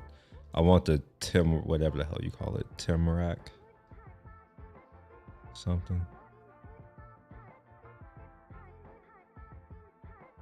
The this is the same thing.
I remember seeing Tarek somewhere.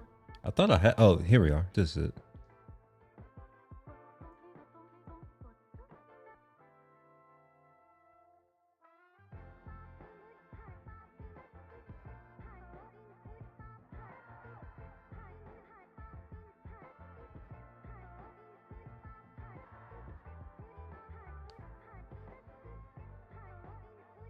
Huh. I guess there's no way for me to actually download this as a document, a PDF document.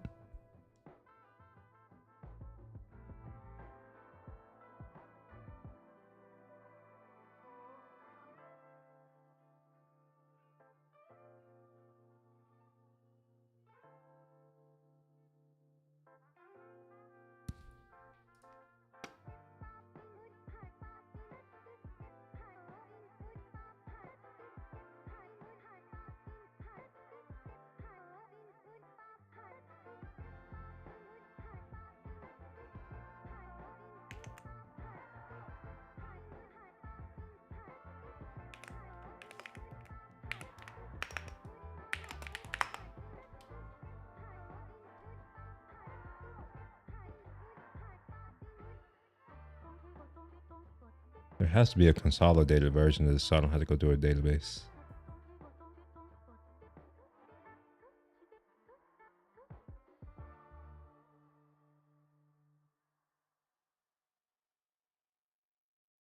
The raw data, okay.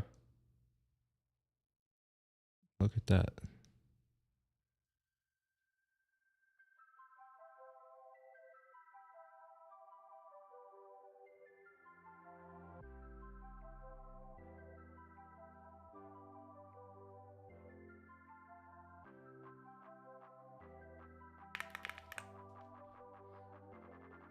These are reports. I don't know if I want that. I just want the codes. Or maybe I want nomenclature. Let's see. Dang it, I don't have. Let me go ahead and pull down Excel.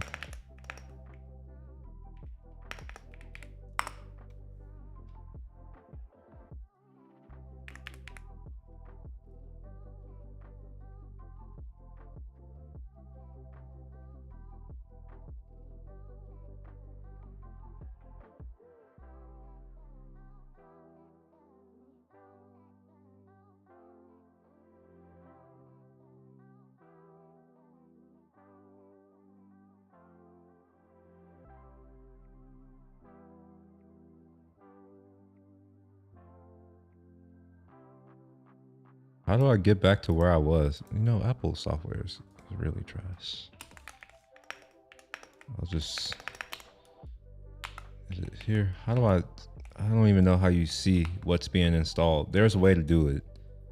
I just don't use it for anything.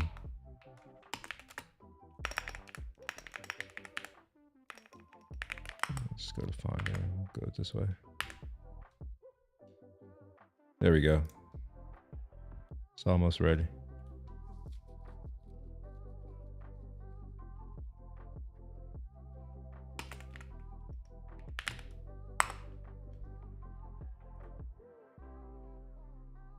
I'll just read only for now. I'll need to log in.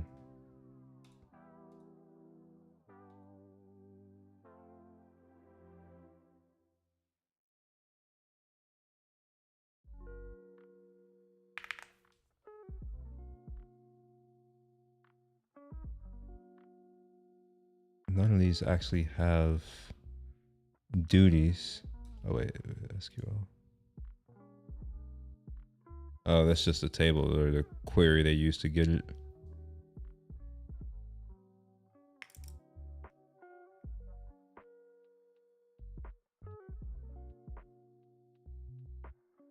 Okay, so these are just codes.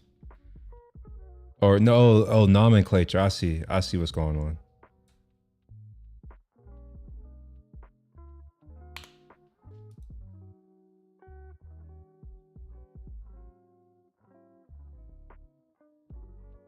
Now I could just put this in a database. I have a database running right now. But before I do that, that's the codes or the nomenclature, I guess. I want to know what the actual tariffs are. Let's see if this has it.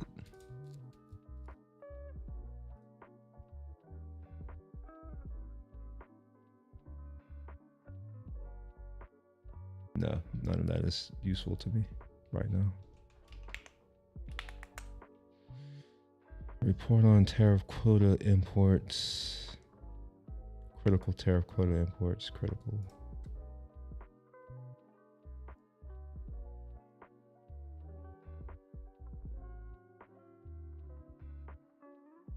Oh, this is showing what they're actually bringing in, which I don't truly care about, but maybe I do.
What?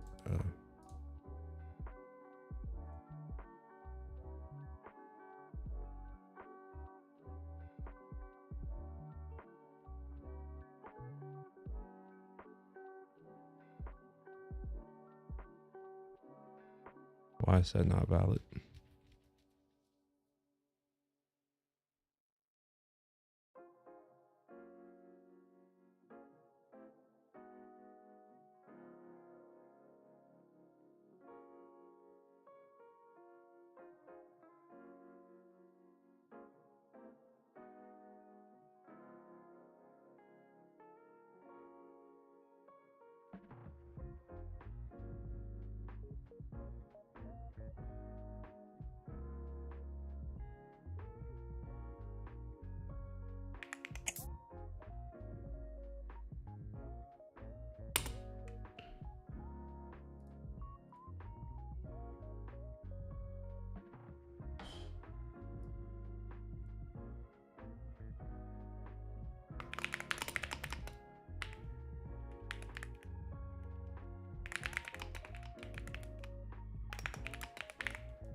Okay, so I should be able to just take this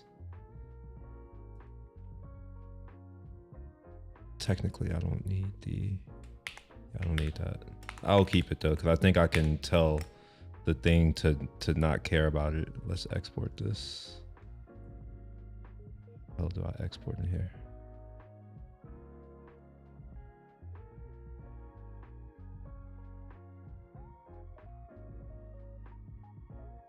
Ah, shit. I can't. Oh, dang it. I'm not going to be able to do this.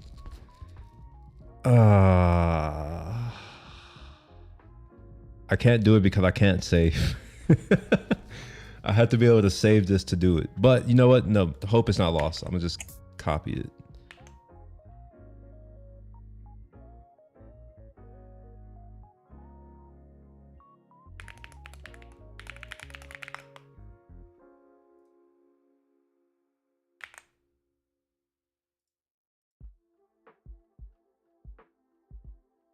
No way.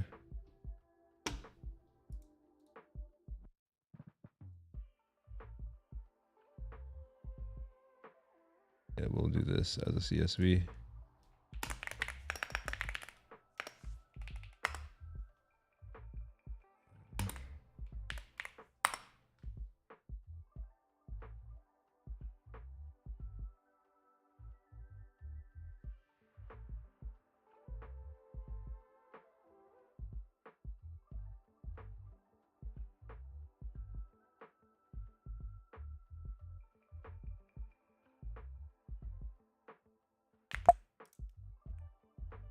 I'm going to copy that script here. Import quotas. We'll call this, what is this from? EU something. I can always rename it later. So we'll create this table. Yep. See it here. Now there should be a way for me to import easily with a CSV in here. Yeah, there is.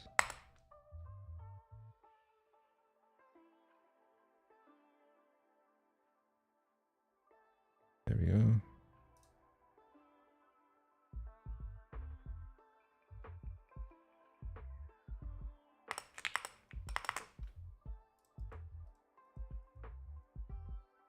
Wait, is there wait, what's going on? What is this first column? First line is header? No, there isn't one. Or is there? I actually should look at this data before I just assume that it didn't put anything in there. It didn't. Okay.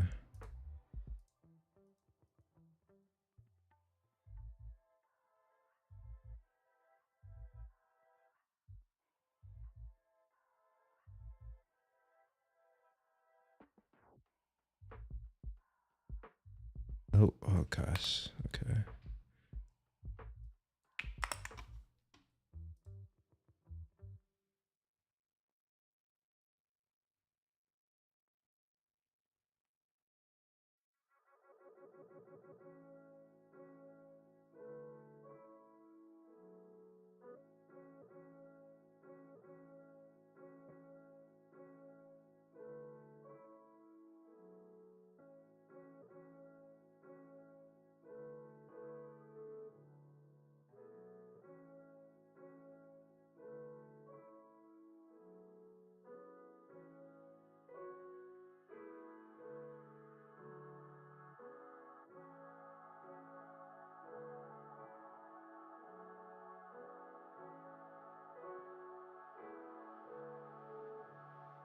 That 30 point whatever. One of these is wrong.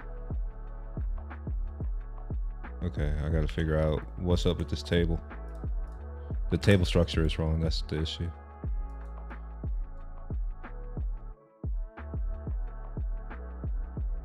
Unit, could it be unit?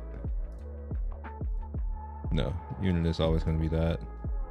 So one of these, it probably thought that it's gonna be an integer somehow. Do I see any integers here? Numeric, 1513, 1513, 1513. Text wildcard. Oh, maybe the text is not what it should be. So order number. Where's order number? Yeah, maybe some of them could be longer than that, but I'm not seeing that. Description definitely. No, that's text, so that shouldn't matter. Subquota.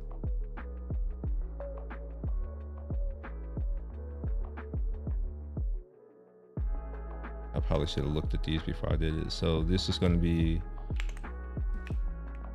subquota for car.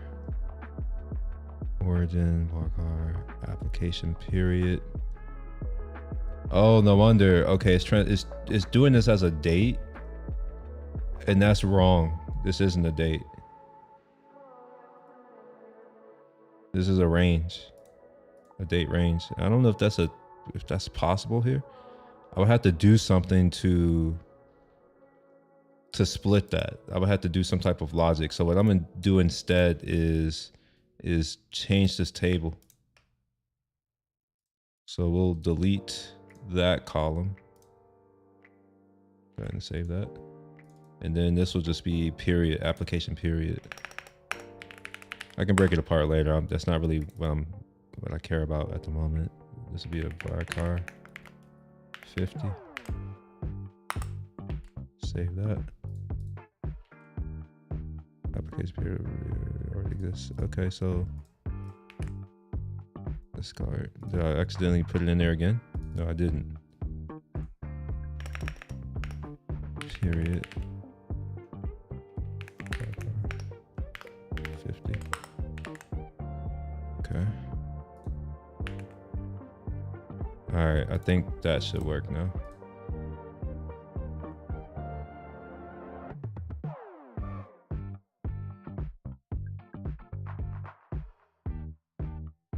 Order.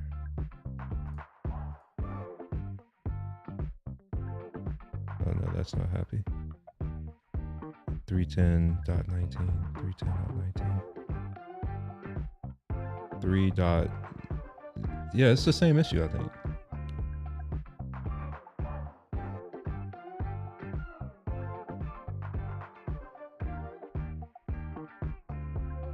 $318 after herring. I don't see 318 anywhere.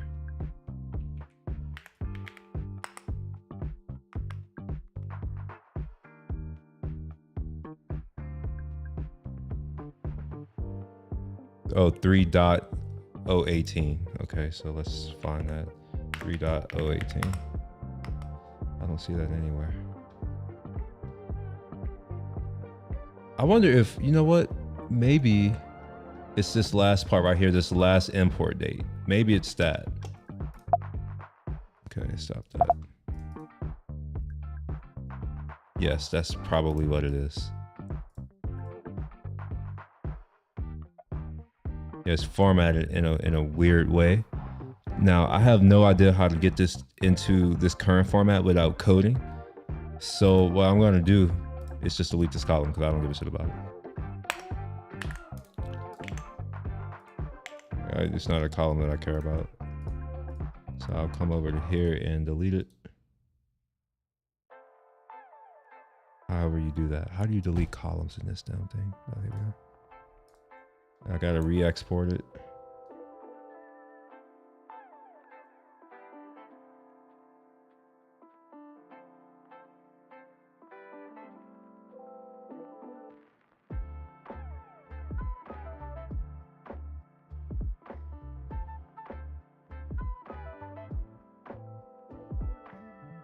Seriously though? It's the same thing. Why is that? How is this still here? Kilograms. I wonder if it's treating this right here, these commas, as points. So let's change this to a number. Formats. We'll just do number like that.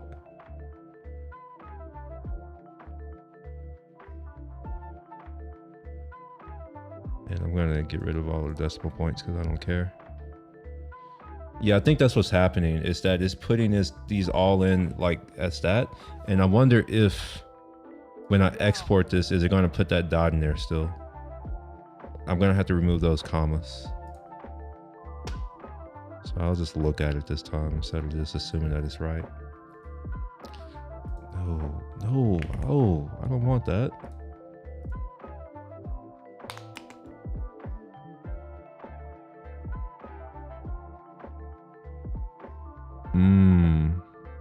Okay, yeah, I don't want any of these numbers like that. So these are both going to be numbers, like so. But I want them to be another format.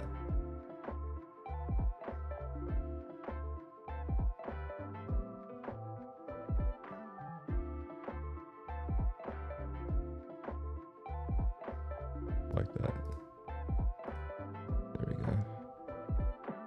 Same thing here.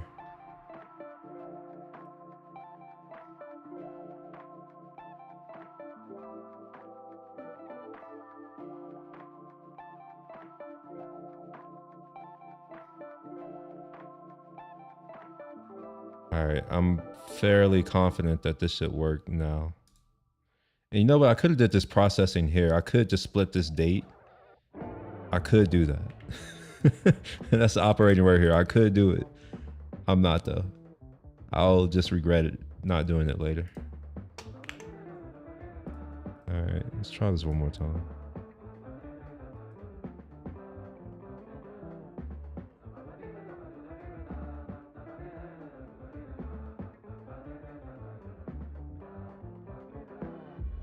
All right, that looks a little bit better.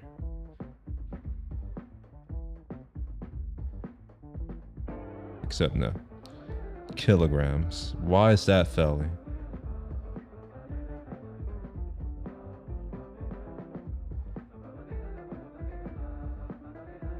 Actually, I don't know why that's failing. This could just be the import tool. Like the only reason why I can see that failing is if this tool isn't treating that as a string. That's the only way I can see this is failing. Because technically this needs to be in quotes if it's a varchar. Now, oh, but it does that. Okay, so it does quote it.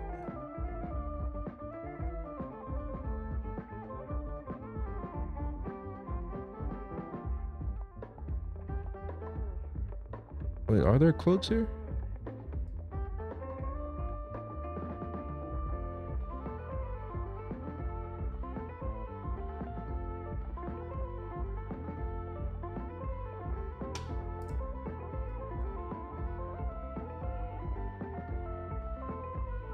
No, I had the right quote. That was fine. So yeah, that's the problem, is that these things aren't quoted. God damn it. Is there a way I can tell this thing to quote stuff? Or can I just format it as such? Is there a string format?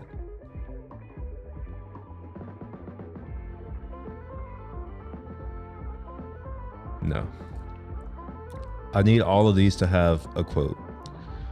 I am very positive that that's why this is or why that failed. Now, I don't know where I would see the log of that failure happening here, because I don't know if this is just failing this tool or what.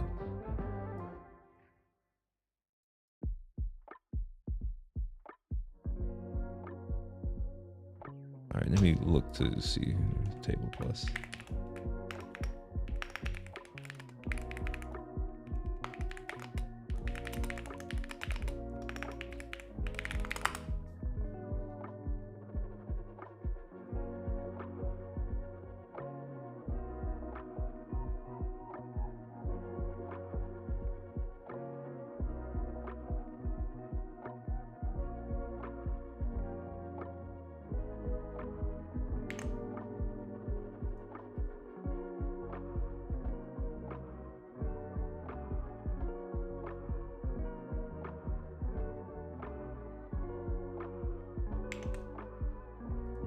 All right, so their stuff is different from mine.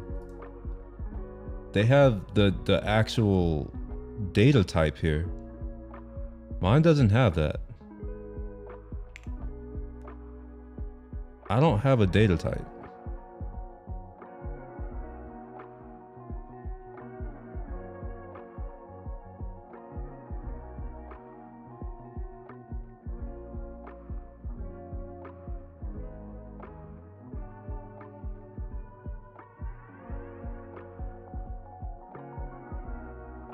Oh, I see. So I wonder if, yeah, let's just have it create a new table. Let's see what this will do. So that'll be text. That should be text. That's text and whatever. Text and let's see if this fails. My expectation is that it will fail because these aren't quoted, but maybe it'll work.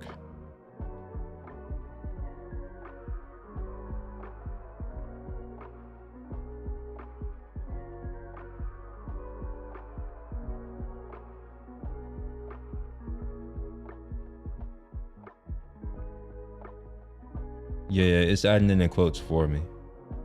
So while this isn't working, I have no idea. Zero idea now. Yeah, that's in quote like it should be. That's in quote. These are numbers.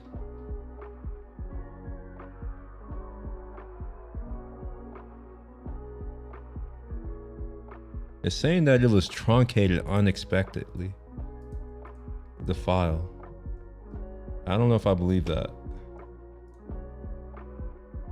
See if I can open it in Excel.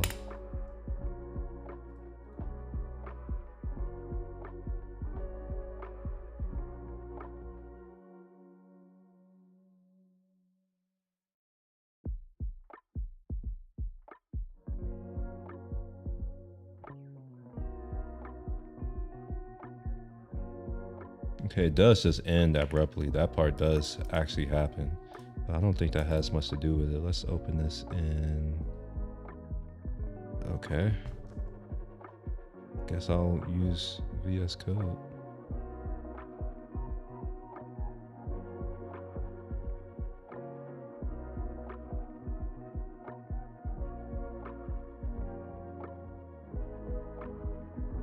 Products category 26. I wonder if it's upset about. Oh wait, no, this is weird. Yeah, this is weird. I think I see what's going on.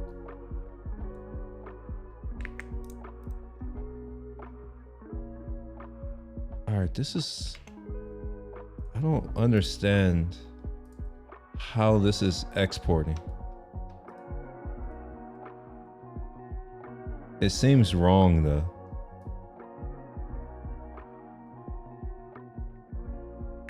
Maybe I have to do this to do it all.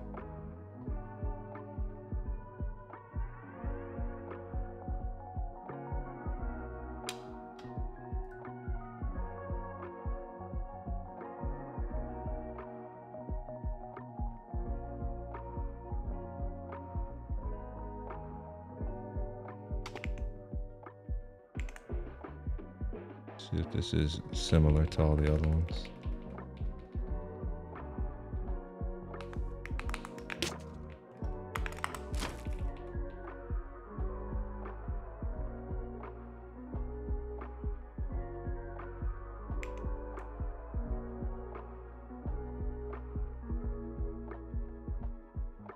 Oh my gosh. Why is Numbers even installed on my computer? I hate all Apple software for the most part.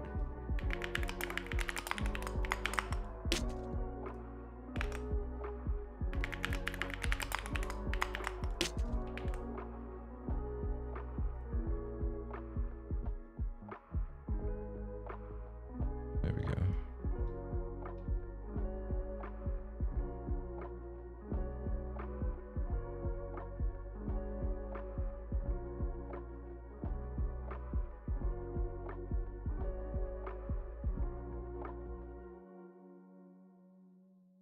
See if there are any quotes in here that could be causing it to stumble over itself. I don't see any. All right, I'm gonna try this one more time, and it's not gonna work. I'm just gonna go and cook my food because it's now almost dinner time.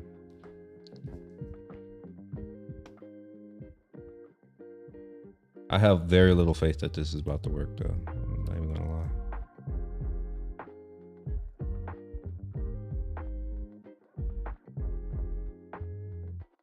In my mind, this was easy to do.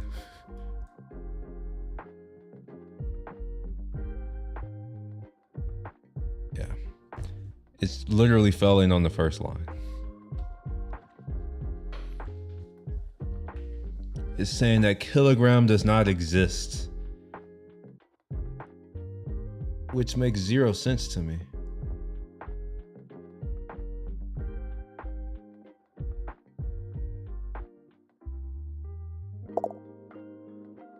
I mean, it makes sense in the fact that it's doing this right here. It's not quoting it. I get that, but isn't this tool smart enough to know that this table, it's a varchar and that it should be quoted?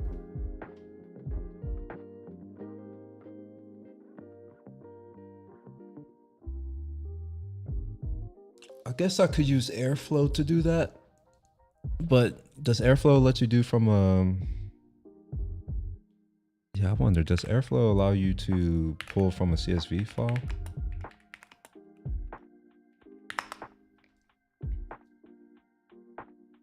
Okay, wow. That was literally I literally asked what the fuck I wanted to do and it gave me this, which is not helpful. Is there a CSV importer? It doesn't seem to be.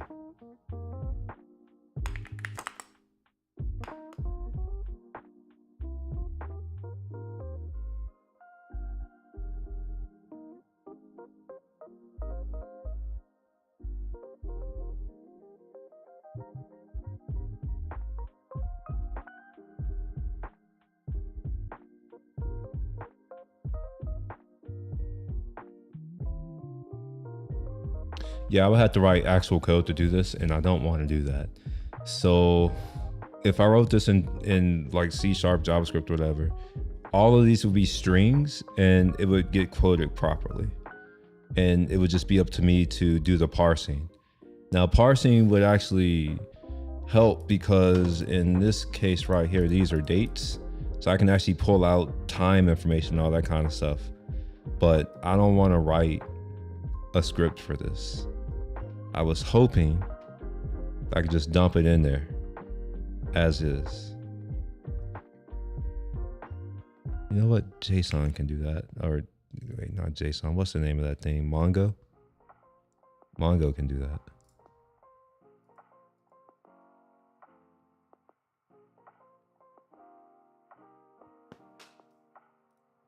All right, anyway, I am out. I'm gonna go eat 'cause I'm hungry. Y'all have a good rest of the day. Peace.